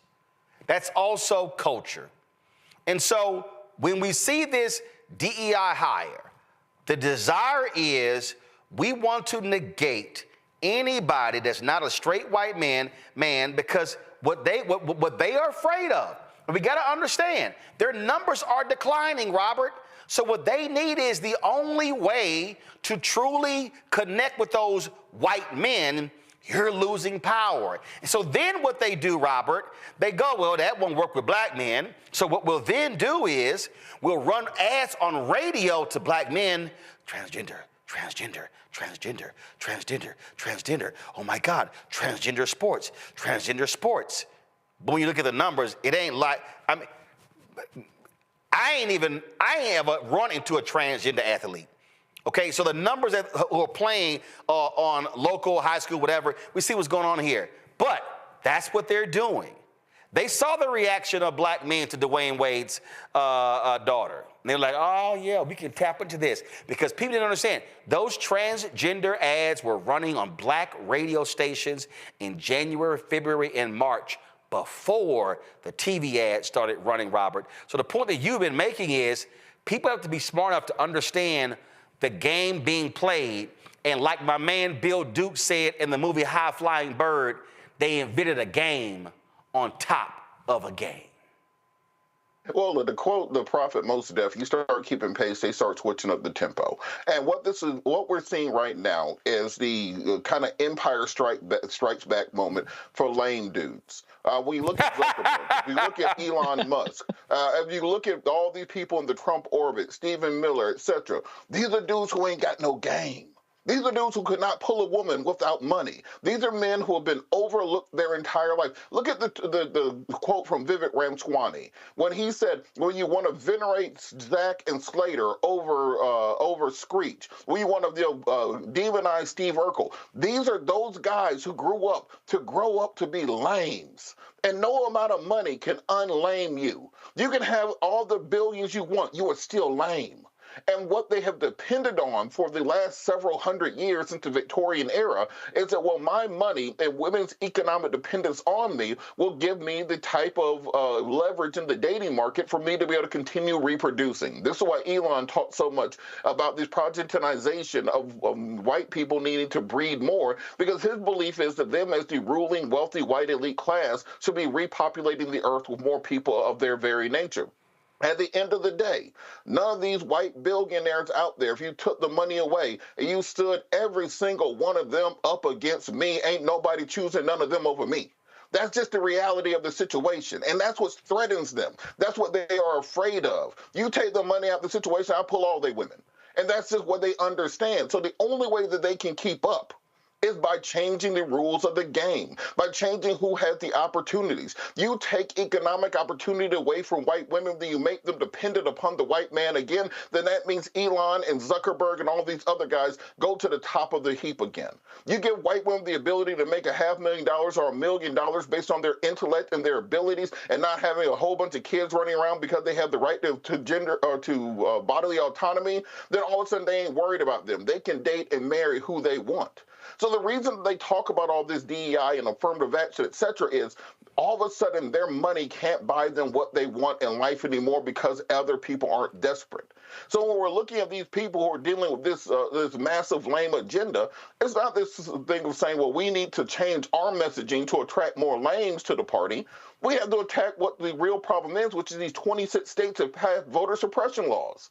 We have to organize at the grassroots level to make sure we're getting those state and local officials in office so they can change these laws. One thing I'll say that Trump does better than Democrats. If you are running for county commissioner in Brunswick, Georgia on a MAGA agenda, he will bring an entire clown car, a circus to town to campaign for you. If you get on TV and make a fool out of yourself to campaign for Trump, guess what? You'll be the assistant secretary of state for watermelon or something. Who knows what he gives these people appointments for? Democrats tend to get elected and close the door behind them. Forget the people who sent them there. Have the gatekeepers in charge as opposed to dealing with the issues of the people that sent them into office. This is why 4 years later we are sitting here a week before, a couple of days before Trump gets in office, saying, "Well, will Biden pardon the black people like he did Hunter?" We have to start exercising that political power, because at the end of the day, I refuse to allow these lames to run the country. We got to turn the country back over to real men who know how to talk, know how to walk, and know how to lead, not these sniveling dweebs like Charlie Kirk and Ben Shapiro and all these other lames who could never pull a girl out of a wallet in their lives. So unless we are willing to cede this country over to the lame agenda, we're going to stand up and organize and fight against it. And the reality is here, real men, real heterosexual men, ain't nobody scared of a woman. Ain't nobody scared of having a woman in the workplace. Ain't nobody scared to working with a woman. Ain't nobody scared to follow a woman. The first boss I had was my grandmother. Okay? Mm-hmm. That she, in terms of a job. And when I went to the Austin American Statesman, Maggie Balow was the editor-in-chief. Then when I went to the Fort Worth Star-Telegram, Mary Jo Meisner was the chief. Hell, actually, even before that, my first news media job where I got paid, guess what? Sincere Messiah Giles was a publisher of the Houston Defender. So I ain't never been afraid to work for no woman. But when you a little bitch-assness, like, oh my God, we need the masculinity. We need to be able to, find ourselves. That's just some BS. That's all it is. All right, folks, got to go to a quick break. What, Robert, you go add one thing real quick? Rebecca had something. Roland. Who was? Go ahead. What was I going to say really quickly is it's not even just real heterosexual men. Real men, period. Real men, period, are not afraid and intimidated by women. And that's regardless of what your sexuality, your orientation is. But this is also about authenticity. So even to Robert's point, we got the revenge of the nerds. We have all these white men with imposter syndrome, and they cannot compete. And that's what the real issue is. Even going back to your book with White Fear, they're not able to compete. They do not have the skill set because they've always been allowed to fail up. Even like Andrew Clyde, who we talked about earlier. I mean, his leadership right now in Congress, he's on the Congressional Chicken Caucus. Like, what are we talking about? Well, in fact, if I wanted to, I could pull up a photo of how his little punk ass was running scared on January 6th when they were storming the Capitol. But then, of course, now he's trying to protect the January 6th defenders. Oh, by the way, we talk about a real man, a real black man, a real heterosexual black man. Yeah, I'm rocking his hoodie. The wife of Bill Russell sent this to me last year when they were celebrating his 90th birthday. And so this is the back of the hoodie. And so I just had to be wearing it today. And so again, this is a perfect example. Bill Russell, yeah, that was a real brother, a real brother. I'll be right back. Roland Martin Unfiltered on the Black Star Network. Hello, I'm Isaac Hayes III, founder and CEO of Fanbase. And right now, we're accepting investors in our $17 million round to revolutionize the future of social media. Today, for just $399, you can own 60 shares of stock in Fanbase at $665 a share. Go to startengine.com/fanbase and invest today. While the big platforms have grown too massive and disconnected from their users, Fanbase is building a platform where creators and users truly come first. We've already raised $4.8 million from everyday investors who believe in this vision, and now you can join them. This is your chance to invest in a social media tech company with over 1 million users that is disrupting media by allowing anyone to reach all of their following and monetize their content from day one. The market is changing, big platforms are failing to serve their users, and Fanbase is stepping up to fill the gap. Don't wait until it's too late. Invest now. Invest for yourself and your future. Go to startengine.com/fanbase and own the future of social media.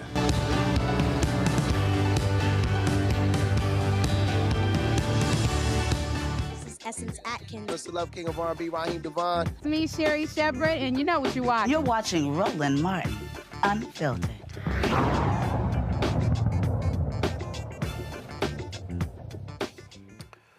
All right, y'all.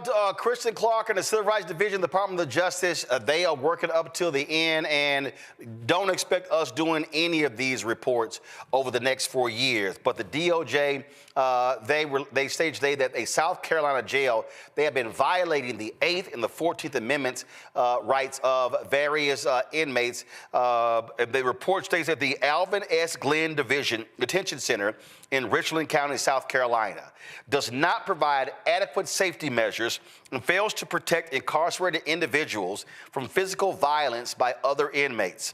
Adair Burrows, the U.S. Attorney for the District of South Carolina, addressed the report's findings during a news conference on Wednesday. The incidents of violence at Alvin S. Glenn are pervasive. The report states that the Alvin S. Glenn Division Detention Center in Richland County, South Carolina, does not provide adequate safety that are housed there and fails to protect incarcerated individuals from physical violence by other inmates. Considered, and you will see in our findings reported, noted steps that Richland County has taken on Wednesday.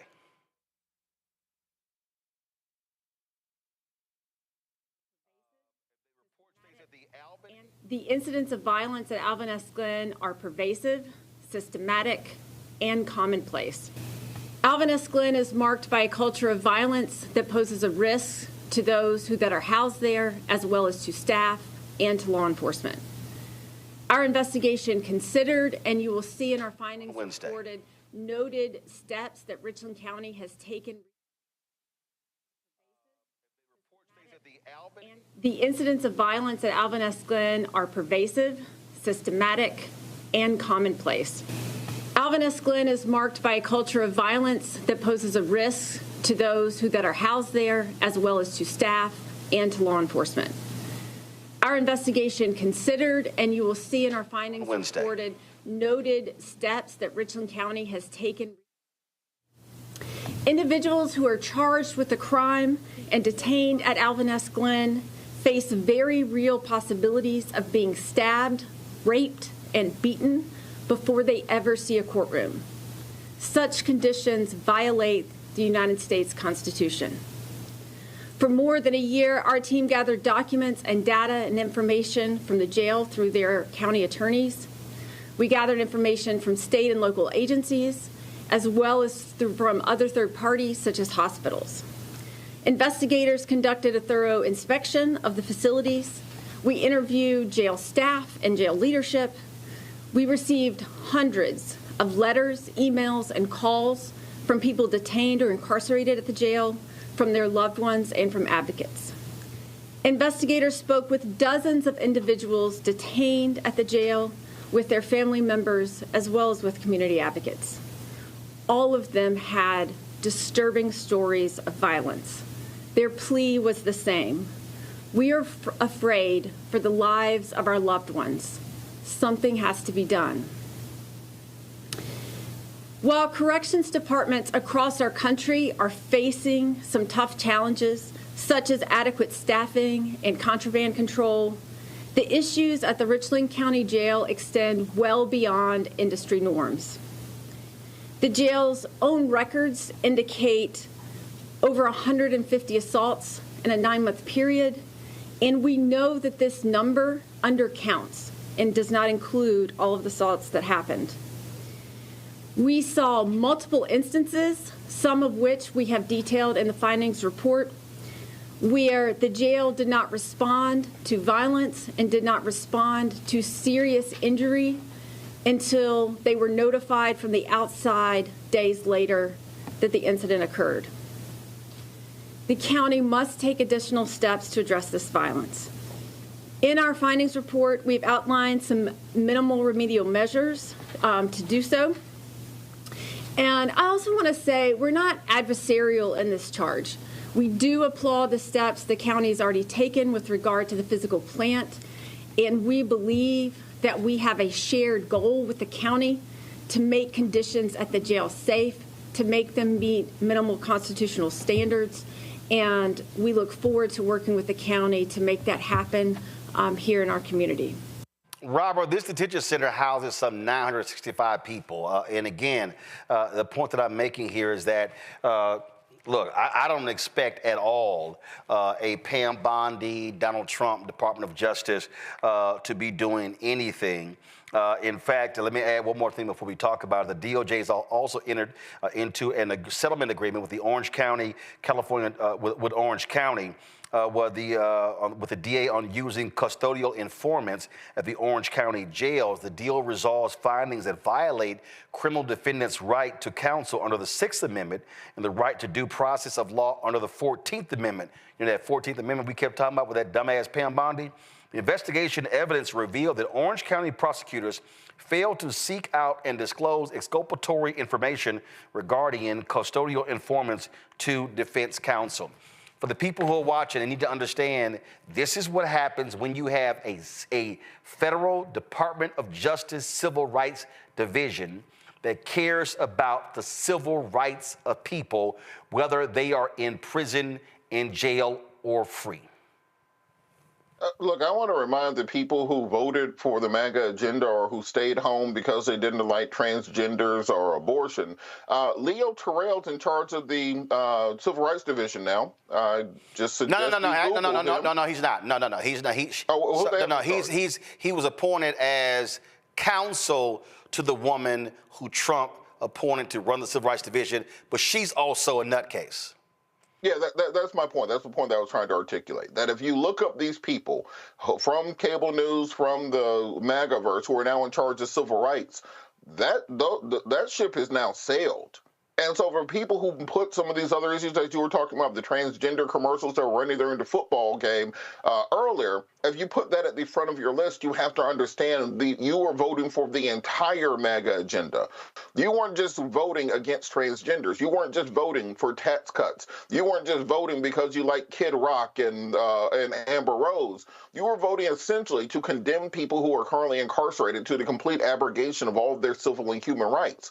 And when you don't have a empowered Justice Department that is able to go after these things, they're able to defend those rights, those fundamental, not just civil, but human rights that individuals have when they are incarcerated, then you are setting the clock back over the course of decades. Look at what DOGE just said, the Department of Government Efficiency. They're talking about going through and cutting wholesale many of these departments that they find to be superfluous. Look at the testimony of Pete Hestek yesterday for Defense Secretary. He talked about getting rid of any initiative that talked about diversity, equity, inclusion, civil rights, human rights, but also going after white nationalist extremists in the military. We're seeing that they're doing the same thing with law enforcement, where they want more people who have white supremacist and white nationalist backings to be part of our law enforcement, to be in charge of arrests, to be in charge of jail, to be in charge of prisons. Then when you don't have the backing of the federal government, as we've had for through the courts of the civil rights movement, to come in and address local prejudices,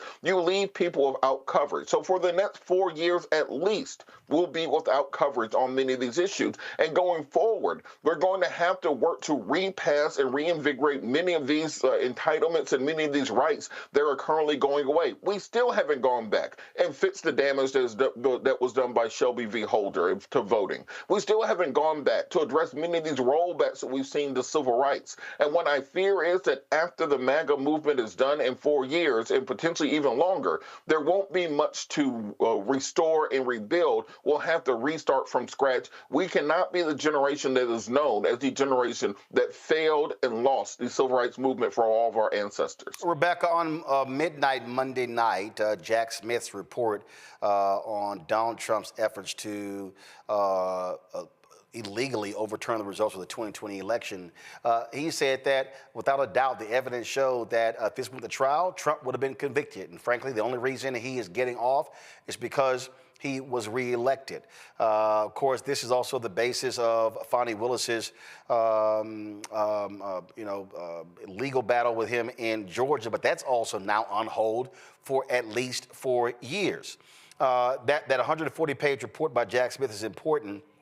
And I just think that, first of all, a lot of information that we knew, but he makes it perfectly clear he would have been convicted. And I dare say, when it comes down to it, what the hell was Merrick Garland doing for 2 years? First, just like we talked about last Wednesday, I'm very glad that this report is being released, because we need to have the official record from the United States federal government to serve as a witness and bear witness to the events that happened on and around and leading up to January 6th. Full stop. It has to be released. That said, got many issues with Merrick Garland. Because there was very much a push, and maybe it's because he's a white man. I really don't understand it. There was a push of, we have to be civil. We have to follow certain norms. We are living in times where the norm is no longer the normal thing. There's no such thing as a regular conventions of how we do things in this country, because even what Robert was saying and Gavin was saying, we are now in the MAGA world. And so if the quote unquote good people, or the people who support democracy in this country, aren't prepared to fight on that field of battle, then it's already a losing proposition. We can't pretend or dig our heads in the sand and pretend that the reality of what's happening is not occurring. And, I think Robert said this at the top of the show. We were here 150 years ago. We were here during post-Reconstruction. So we actually have the blueprint of what to do next, but we have to have people who have the willingness to do it. And you know what? From where I see it, I think I talked about this maybe a month after the election. I trust Black women. I trust some Black men. There were some people in the comments who were like, what do you mean you don't trust all Black men? I trust people of good conscience who want to make sure that this country is free, fair, and accessible for all. But what we're seeing is that there's a new administration that's coming in, and they don't give a care about everyday Americans. They only care about lining their pockets. They only care about particular consolidation of power. But our country is really in a very precarious place. We're at a crossroads. Are we going to move forward as a democracy, or are the rest of us going to beg Canada to allow us to go into Canada rather than Canada becoming the 51st state, as the Orange in Chief seemed to imply last week? Gavin, Rebecca's right. The report needed to be released. We needed to see it. And what it also shows is that this country didn't give a damn if this man tried to overthrow an election, committed an insurrection, was impeached twice. And so, hey, whatever happens and they allow them to do, that's on all of those folks. Republicans, Democrats, independents, and the people who set their ass at home. Don't look at us. Don't look at us who voted for Vice President Kamala Harris, because we knew what the flip side. I don't want to hear no bitching from any of these people when two more hardcore, young, right-wing conservatives, potentially Eileen Cannon, are put on the Supreme Court. Because you know what? Some of us did our job. That's right. Look, and I think my takeaway from this report is that we've seen now evidence is confirmed that Donald Trump ran for president simply to save his own ass, right? Jack Smith made it very clear that Donald Trump would have been convicted had this case moved forward. And the only reason it's not is because he won. And so if you talk about elections having consequences, this result is squarely at the feet, to your point, Roland, of all those who showed up to vote for Donald Trump, despite knowing what Donald Trump did on January 6th. And so I want to know where we go from here. You know, Pam Bondi in the past has talked about the prosecutors are going to be prosecuted. She said the investigators are going to be investigated. Donald Trump, I'm sure, would love for that to happen, and Pam Bondi is loyal to him, not to the Constitution. So we're going to have to see what unfolds there.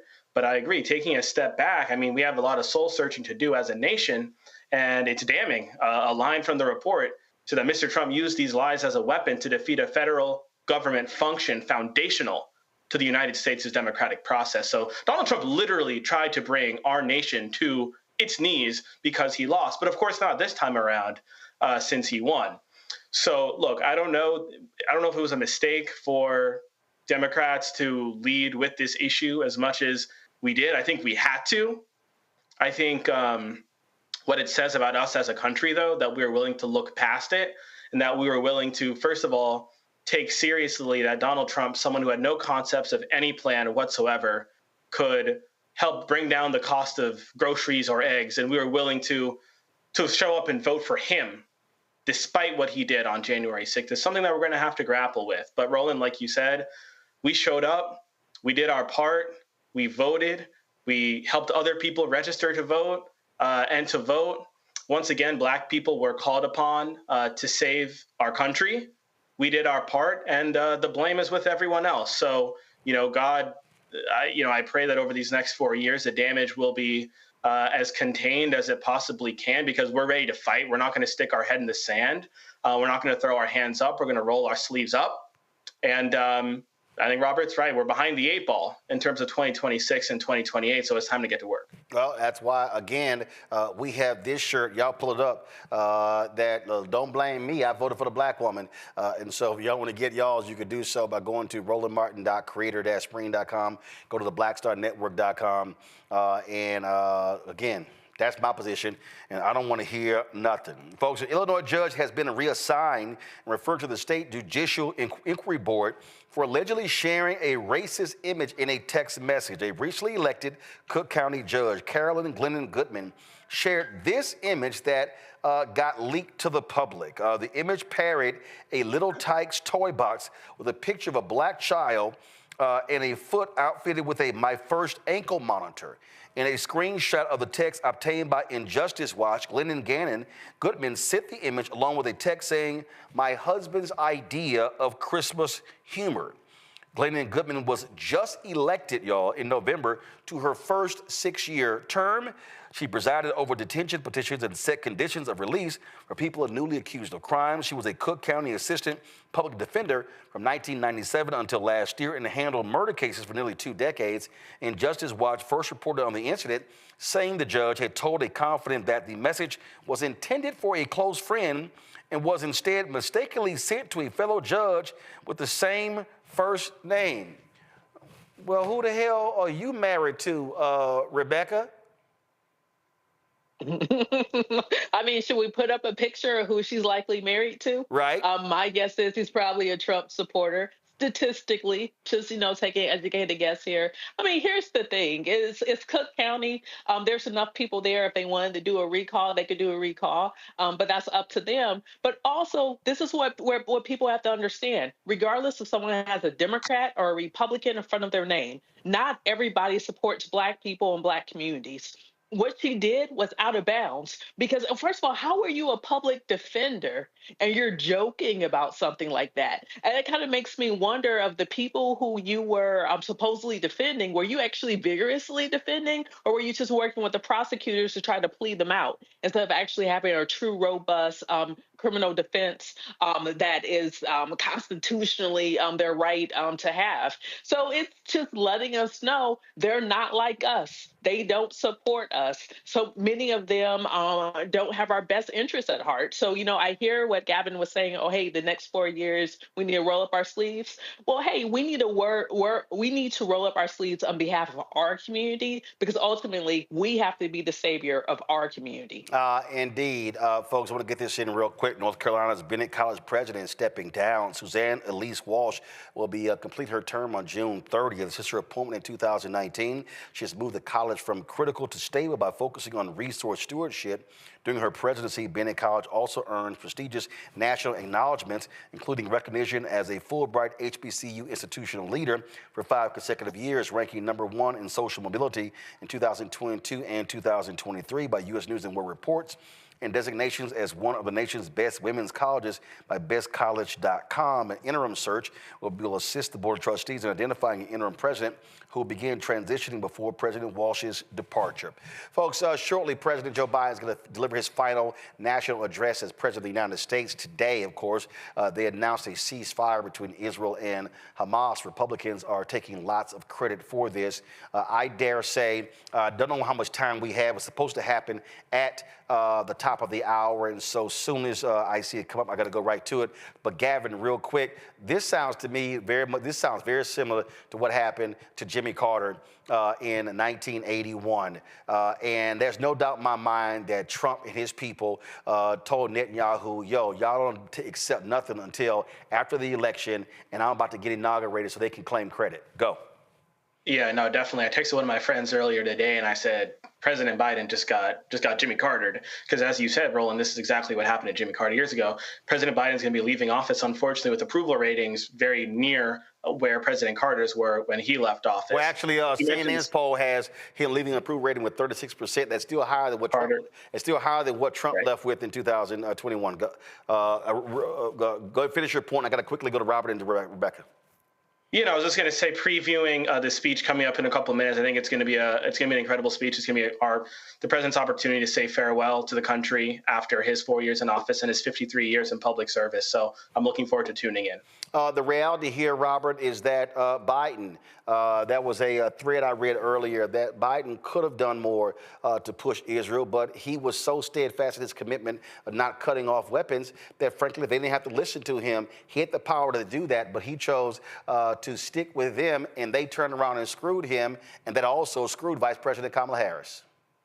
Yeah, maybe we should reevaluate the nature of our relationship of who's the big brother and who's the little brother in this situation, because I think the biggest mistake Biden made was looking as if he was impotent, looking as if Netanyahu was leading him around by the nose, looking as if he did not have the power to tell the IDF no. He said, don't go into Rafah. They went into Rafah. He said, stop killing civilians. They killed civilians. He said, don't bomb people with U.S. weapons. They bombed people with U.S. weapons. And there was a point in time this summer where you couldn't go a day without a report saying Israel blew up a bunch of pagers, Israel blew up a headquarters, Israel blew up a hospital, etc., without the American people having any say in it. So either we need to reevaluate the relationship and determine exactly what the nature of that is to make sure we are securing Israel for the future, but also making sure they have to respect the limits that we put in place, or we have to determine what exactly the nature of the two-state solution will be,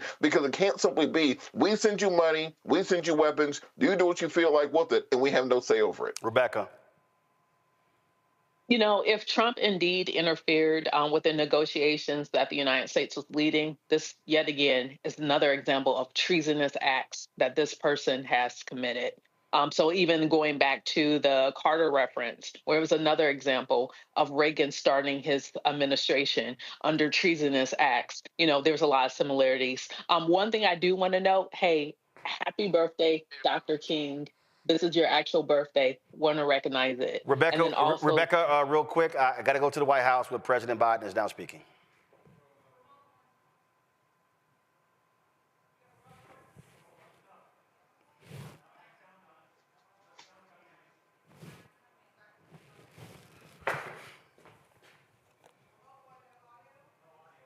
ironworker installed beam after beam, day after day. He was joined by still.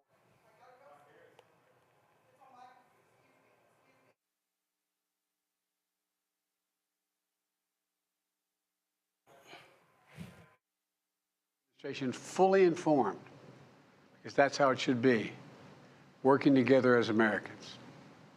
This will be my final address to you from the American people, from the Oval Office, from this desk as president. And I've been thinking a lot about who we are and maybe more importantly, who we should be. Long ago in New York Harbor, an ironworker installed beam after beam, day after day. He was joined by steel workers, stonemasons, engineers. They built not just a single structure, but a beacon of freedom. The very idea of America was so big, we felt the entire world needed to see. The Statue of Liberty, a gift from France after our Civil War. Like the very idea of America, it was built not by one person, but by many people, from every background and from around the world. Like America, the Statue of Liberty is not standing still. Her foot literally steps forward atop a broken chain of human bondage. She's on the march, and she literally moves. She was built to sway back and forth to withstand the fury of stormy weather, to stand the test of time because storms are always coming. She sways a few inches, but she never falls into the current below. An engineering marvel. The Statue of Liberty is also an enduring symbol of the soul of our nation, a soul shaped by forces that bring us together and by forces that pull us apart. And yet, through good times and tough times, we've withstood it all. A nation of pioneers and explorers, of dreamers and doers, of ancestors native to this land, of ancestors who came by force, a nation of immigrants who came to build a better life, a nation holding the torch of the most powerful idea ever in the history of the world, that all of us are created equal, that all of us deserve to be treated with dignity, justice, and fairness, that democracy must defend and be defined and be imposed, moved in every way possible. Our rights, our freedoms, our dreams. But we know the idea of America, our institution, our people, our values that uphold it are constantly being tested. Ongoing debates about power and the exercise of power, but whether we lead by the example of our power or the power of our example, whether we show the courage to stand up to the abuse of power or we yield to it. After 50 years at the center of all of this, I know that believing in the idea of America means respecting the institutions that govern a free society, the presidency, the Congress, the courts, a free and independent press, institutions that are rooted, they just might not reflect the timeless words, but they echo the words of the Declaration of Independence. We hold these truths to be self-evident. Rooted in the timeless words of the Constitution, we the people. Our system of separation of powers, checks and balances. It may not be perfect, but it's maintained our democracy for nearly 250 years, longer than any other nation in history that's ever tried such a bold experiment. In the past 4 years, our democracy has held strong. And every day I've kept my commitment to be president for all Americans through one of the toughest periods in our nation's history. I've had a great partner in Vice President Kamala Harris.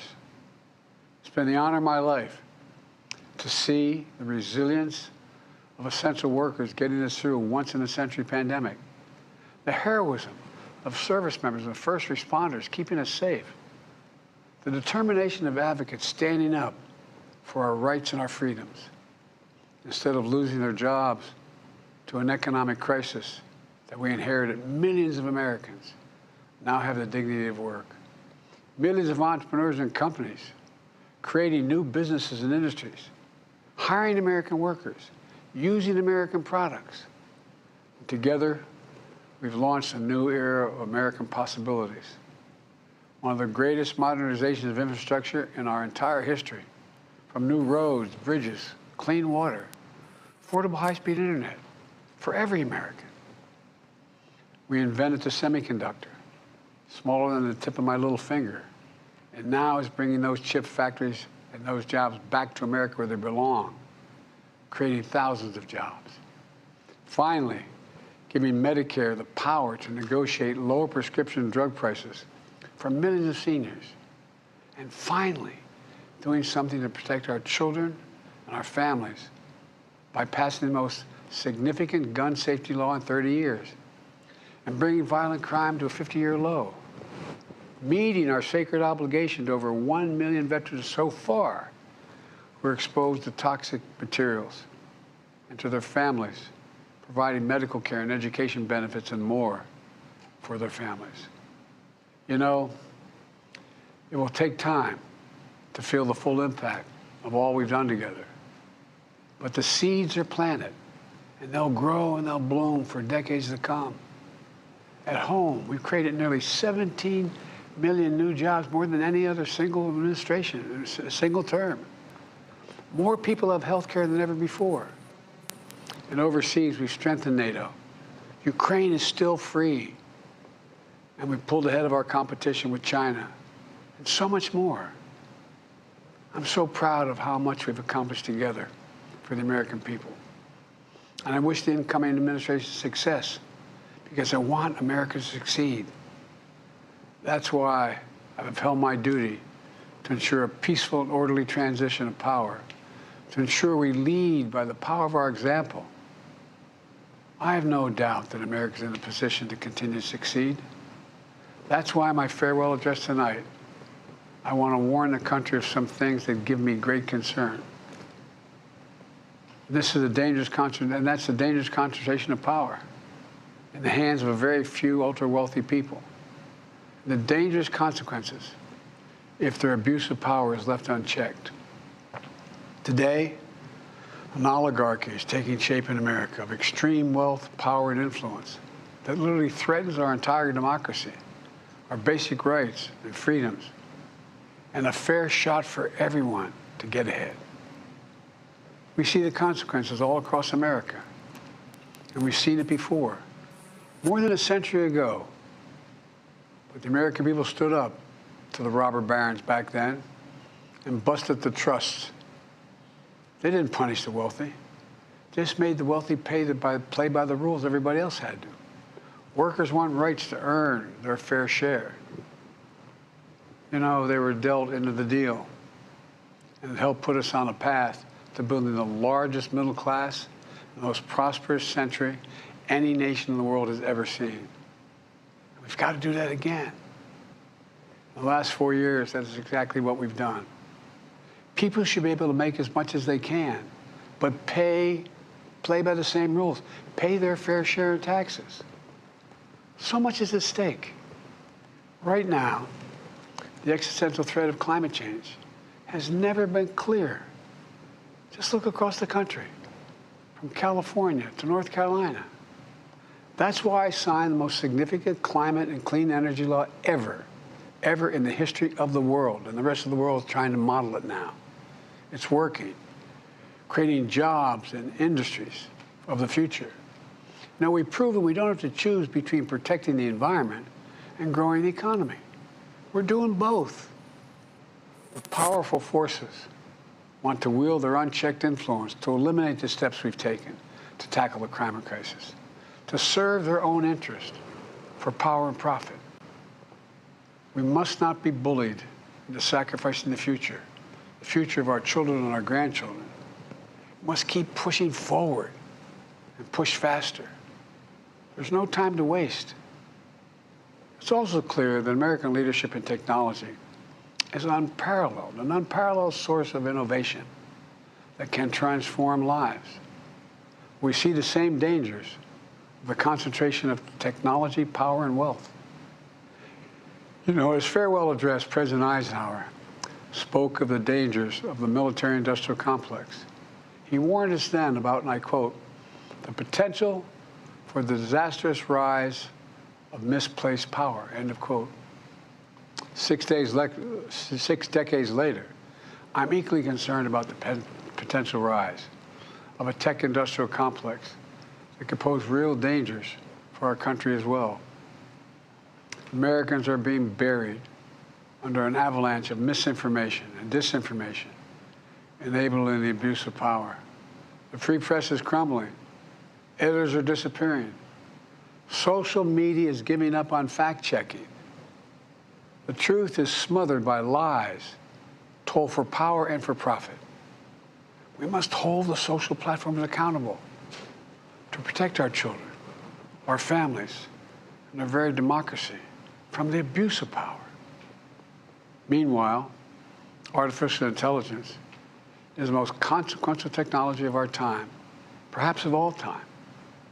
Nothing offers more profound possibilities and risks for our economy and our security, our society, for humanity. Artificial intelligence even has the potential to help us answer my call to end cancer as we know it. But unless safeguards are in place, AI could spawn new threats to our rights, our way of life, to our privacy, how we work, and how we protect our nation. We must make sure AI is safe and trustworthy and good for all humankind. In the age of AI, it's more important than ever that the people must govern. And as the land of liberty, America, not China, must lead the world in the development of AI.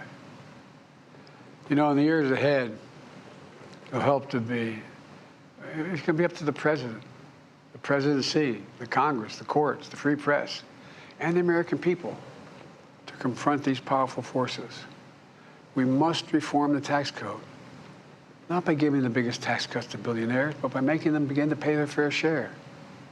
We need to get dark money. That's that hidden funding behind too many campaigns contributions. We need to get it out of our politics. We need to enact an 18-year time limit, time and term, for the strongest ethics and the strongest ethics reforms for our Supreme Court. We need to ban members of Congress from trading stock while they're in the Congress. We need to amend the Constitution to make clear that no president is immune from crimes that he or she commits while in office. The president's power is not limited. It's not absolute, and it shouldn't be. And in a democracy, there's another danger to the concentration of power and wealth. It erodes a sense of unity and common purpose. It causes distrust and division. Participating in our democracy becomes exhausting and even disillusioning. And people don't feel like they have a fair shot.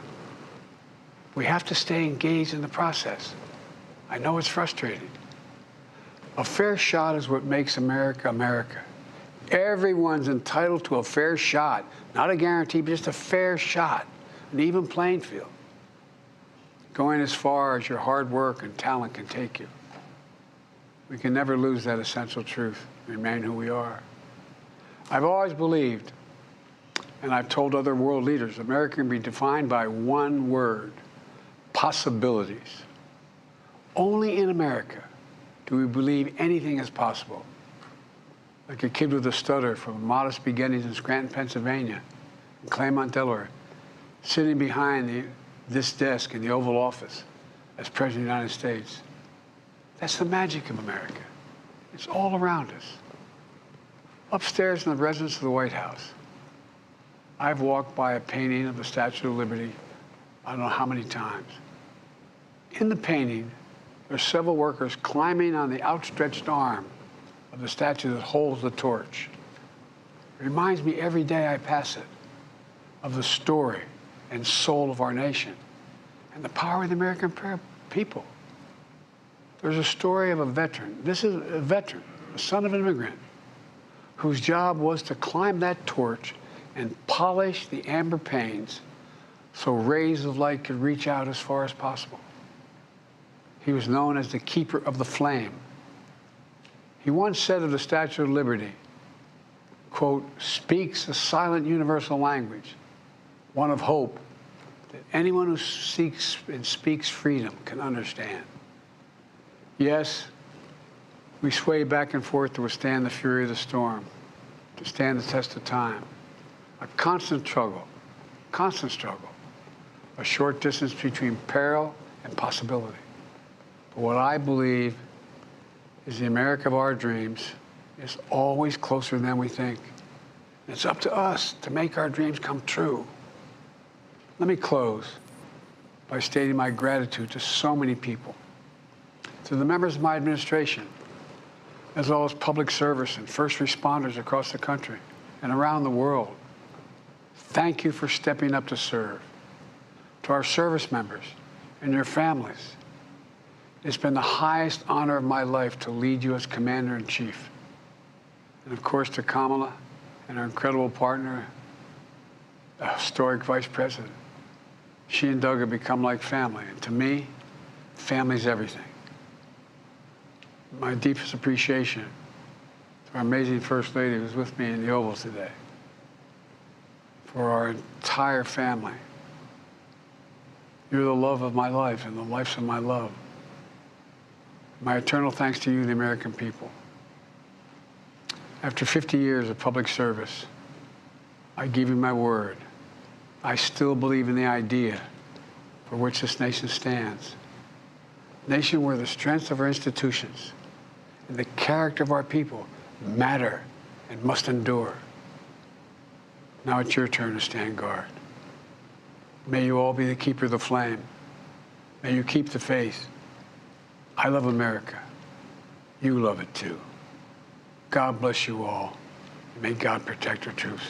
Thank you for this great honor.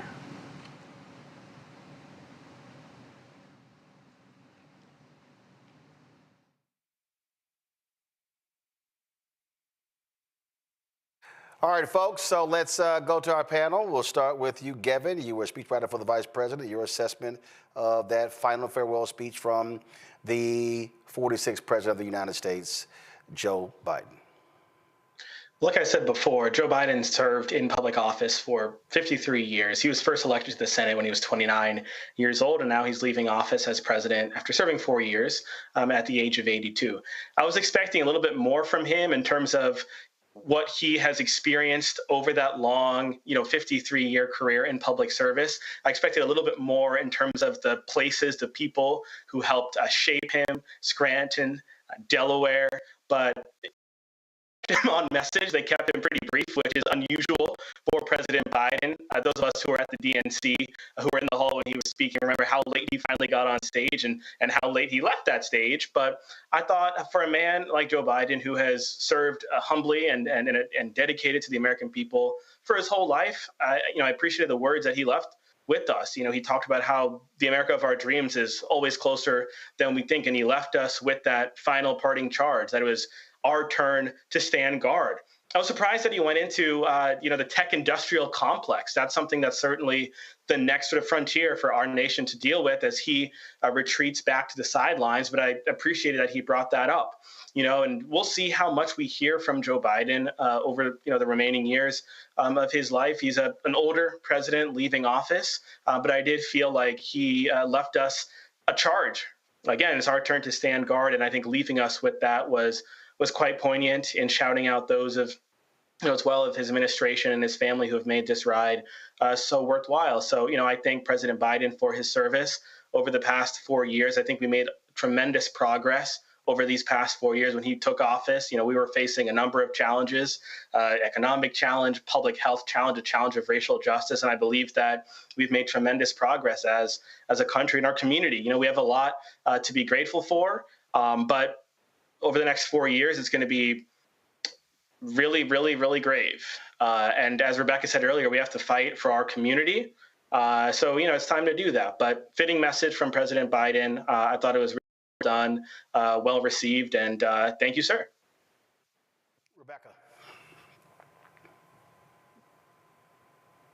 Rebecca? It was chilling. Specifically when he talked about the rise of oligarchy rule in America and its threat to democracy. Anytime you have a president who's transitioning out of office and he's frankly letting us know that the next administration are bringing people who are a clear and present threat to democracy, those are very bold words. Those are very strong words. I would hope in the several hours left in his presidency that he does whatever he can to fight back against that threat as he outlined. I also have mixed feelings because understanding we all knew that this threat was imminent if Orange and Chief was to take back the White House. And so it also, it is upsetting that there weren't more things done over the course of this administration to safeguard for the rise of anti-democracy factions in this country. And, even to our conversation earlier about what more Merrick Garland could do, once again, this shows there is a gap of things that still could have occurred. But finally, I need Biden to do what he can when it comes to pardoning more people who are serving in the federal penitentiary system. If you know an anti-democratic regime is coming into office, then make some things right from what you did when you were in the Senate, sir. Robert? This is one of the most important presidential farewell addresses we've seen perhaps since Eisenhower. For the people who remember, Eisenhower ended his presidency by talking about the pervasive nature and pernicious nature of the military-industrial complex. And here we are 70 years later realizing that the defense industry controls our federal government and indeed international politics and relations. Similarly, when President Biden sounded that clarion call about the dangers of the big tech industrial complex, I don't want that to fall on deaf ears. I talked a few weeks ago about the digital technocracy that we're falling into. We are now have seen just in the last year, democratic governments around the world, the entire Western coalition, fall apart because of the influence of big tech and oligarchs. The Canadian government fell. The German government fell. The French government fell. The English government fell. France elected fascists. Throughout the democratic world, we are seeing that big tech is able to interfere in democratic processes and put in place these fascistic figures that are interested only in centralizing their own wealth and power. The Greek philosopher Polybius talked about the psychoanalysis, where you have this descending nature of politics. You start with a monarchy, and that descends into tyranny. You start with a aristocracy by the nobility, and that descends into an oligarchy, where the rich are only interested in themselves. But also he talks about a democracy ruled by the many that falls into demagoguery, where an individual can simply lie, such as Alcibiades, the loose type figure of the Peloponnesian Wars, and create power through that, which then drops you into onycholasis, where you have mob rule and anarchy. And that's where America is descending into, because we have lost faith in all of our institutions. We've lost the ability to articulate a vision of America which is not separated by xenophobia and jingoism, hatred, racism, sexism, misogyny.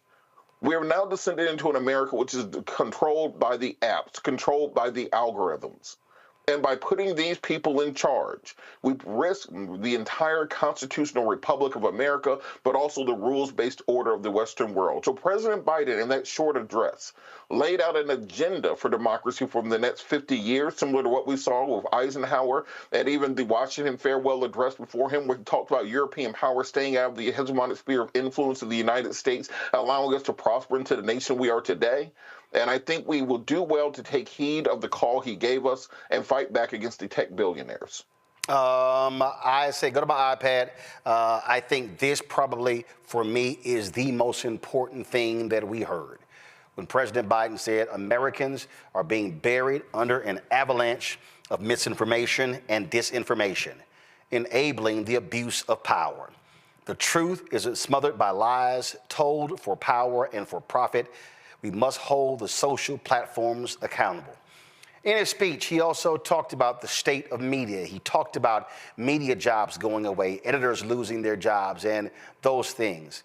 And I need our audience to understand that on Monday, let's be real clear, Monday is MLK Day. It is a federal holiday of Dr. King. The only thing that you're going to see on this show, on this network, is going to be the salute to MLK.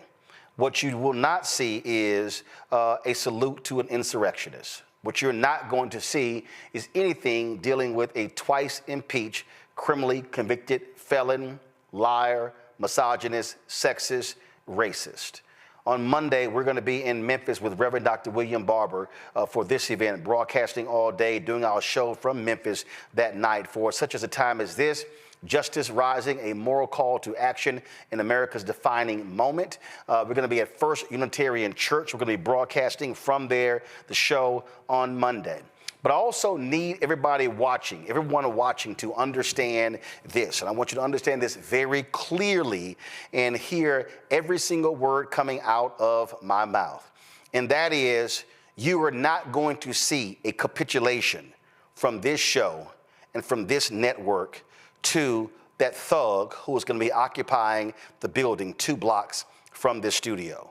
What you're not going to see are the sort of silly, ridiculous things that you've heard come from so-called progressive folks at the Young Turks, like Yank Ugar and Anna Kasprin, who frankly have been sounding more MAGA than anything else. What you're not going to see are the people like Jimmy Dore, who sound like Bernie bros, who turn into right-wing MAGA supporters. What you're not going to see is anybody, definitely not this show and this network, kissing the ass of Donald Trump and these MAGA people.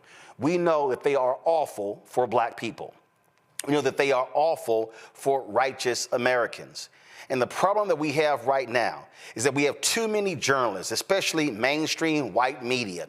They are scared to death of Donald Trump. They are running around, oh my goodness, what is he going to say about me and tweet about me? Well, we don't actually care. What you are going to hear every single day until we run these thugs out of power is you're going to hear the truth. You're going to hear everything about them. You're going to hear what they do, but also what they do not do. And I'm telling you right now, this is a moment that requires people of courage. This is a moment that requires journalists, it requires editors, it requires photographers, videographers, it requires panelists on this show who have the courage, who understand decency, who have morals, values, principles, and ethics, things that Donald Trump and his appointees do not have. These people are simply our enemy. This is not about getting along with them. This is not about, sitting down and hearing them out. We heard from them since he led the birther attacks. We heard from them since he came down that escalator attacking immigrants, attacking migrants, attacking people who are not like them. We heard the shameful, despicable things that he and Melania Trump and J.D. Vance said about then President Barack Obama and Michelle Obama. We heard the things that they said about President Biden and Vice President Kamala Harris. And let's be perfectly clear, Donald Trump has done nothing to earn being called president. That's why you will never hear him referred to as president by me on this show. It is not going to happen. See, we talk about celebrating Dr. King. One thing that Dr. King said is that just because it is a law does not mean it is a just law. Just because people have a title don't mean you have to call them by that title. What is required in this moment are people who are willing to be truth tellers. What is required in this moment are people who are not willing to bend the knee, who are not willing to bow down, who are not willing to accept people who are in power just because they are in power. What it requires are people of conscience, people of faith who have integrity, who have morals and values. What it requires are people who understand the stakes. Because you cannot be a black journalist, you cannot work in black-owned media if you don't have the courage of a Frederick Douglass and an Ida B. Wells Barnett and a Robert Abbott and a John Sinstack and a Louis Martin. You can't have the courage of an Alice Dunnigan. You can't say you don't have the courage of an Ethel Payne and a Chuck Stone and a John H. Johnson and Lerone Bennett and a Simeon Booker. You cannot say you don't have the courage of an Earl Graves and an Ed Lewis and a Gordon Parks and a Susan Taylor and the brothers and sisters who ran newspapers and magazines, who worked in black radio, the early pioneers of African Americans in television. See, if there's any moment to actually show who you are. It is when you are facing fascists, when you are facing racists, when you're facing white supremacists. Now is not a moment for people of integrity to run and cower. Days after the election, there were people who said that they were just so despondent, angry, and depressed that they were giving up. I heard that from folks who were baby boomers and Generation X and Generation Y and Gen Z and millennials and now Generation Alpha. But you today cannot be somebody who is willing to run and cower and give up and move somewhere else because you don't like what is going on. Do understand, every single one of us with breath in our body today stands on the shoulders of ancestors who could not afford to fly off with their passport, who could not afford to go somewhere else. And so if you truly say you're a person of integrity and you care about the ancestors, well, have the guts and the courage of a Paul Robeson. Have the guts and the courage of a Harry Belafonte. Have the guts and the courage of a Ruby Dee and an Ossie Davis. Have the guts and the courage of individuals who understood how they were being attacked. Understand having the courage of a Josephine Baker, of a Martin Delaney, of a William Monroe Trotter who was thrown out of the White House by that racist President Woodrow Wilson. Now is the moment when we will see the folks who actually are freedom fighters and the folks who have been playing imposters. Now we're going to see whether we have people who truly care about the downtrodden, the poor, the oppressed, the folks who have no voice, or whether or not you're going to suck up to power like Mark Anderson and Elon Musk and Peter Thiel and Mark Zuckerberg and Jeff Bezos. Folks, you heard me say when he was there last time, this means war. And this means a greater war than it was last time. This is about being in the battle for the soul, not only of the nation, but the soul of the world. And now is not the time for the weak and impotent. Now is the time for folks who have strength. And that, people, is where we have to be. And my last point, when Bill Russell, and I'm wearing his hoodie that celebrated his 90th birthday. When Bill Russell, when the Celtics told him they were going to retire his jersey, Bill Russell said, I will do so under certain conditions. First and foremost, it will not be a public ceremony. Bill Russell said he was not going to stand there at half court and have thousands of Boston Celtics fans yelling and screaming and clapping when the city of Boston was violently racist in how they treated him. He said, I will only allow my jersey to be retired if the stadium is empty. And the only people who are going to be there will be my fellow ball players. Red Auerbach had to agree to those terms in order for Bill Russell to allow his jersey to be retired. But did you also know that Bill Russell, when he was inducted into the Naismith Hall of Fame, didn't show up? Bill Russell didn't show up because Abe Saperstein, who led the Harlem Globetrotters, had already been celebrated. And Bill Russell said it was Abe Saperstein who contributed to black ball players not being in the NBA because he said he would not bring the Harlem Globetrotters to a city, to an NBA arena, if they drafted black ball players. See, a Bill Russell was a man of integrity. A Bill Russell was a man who got on one knee with the Presidential Medal of Freedom around his neck to stand in support of Colin Kaepernick when he needed. What is required today of folk who have the intestinal fortitude, who have the consciousness, who have the care of a Bill Russell. This moment in time will challenge every single one of you, and it will show what kind of person you really are, will you make excuses and stand with the wretched, evil people who are about to occupy 1600 Pennsylvania? Or will you be one of the people staying on the outside, making it clear that you're going to give them holy hell every single day they're in that building? Rest assured, you know exactly where I'm going to be, right here, 2 blocks away, outside those gates, willing to kick their asses every single day for the next 4 years. Kevin, Rebecca, Robert, I appreciate y'all being on today's show. Folks, that's it for us. Support the work that we do. We are doing the work. Billionaires and millionaires are not cutting us checks. Major advertisers are not cutting us checks. It's the people. This show has been about the people for 6 years. This show has been about the people since we started. This network has been about the people. So if you want to support the work that we do, join our Bring the Funk fan club. Cash App, you want to give via Cash App, do so via Stripe. When you go to Stripe, what is required for you, of course, is for you to use Cash App, because they shut down all of our accounts because they changed their rules.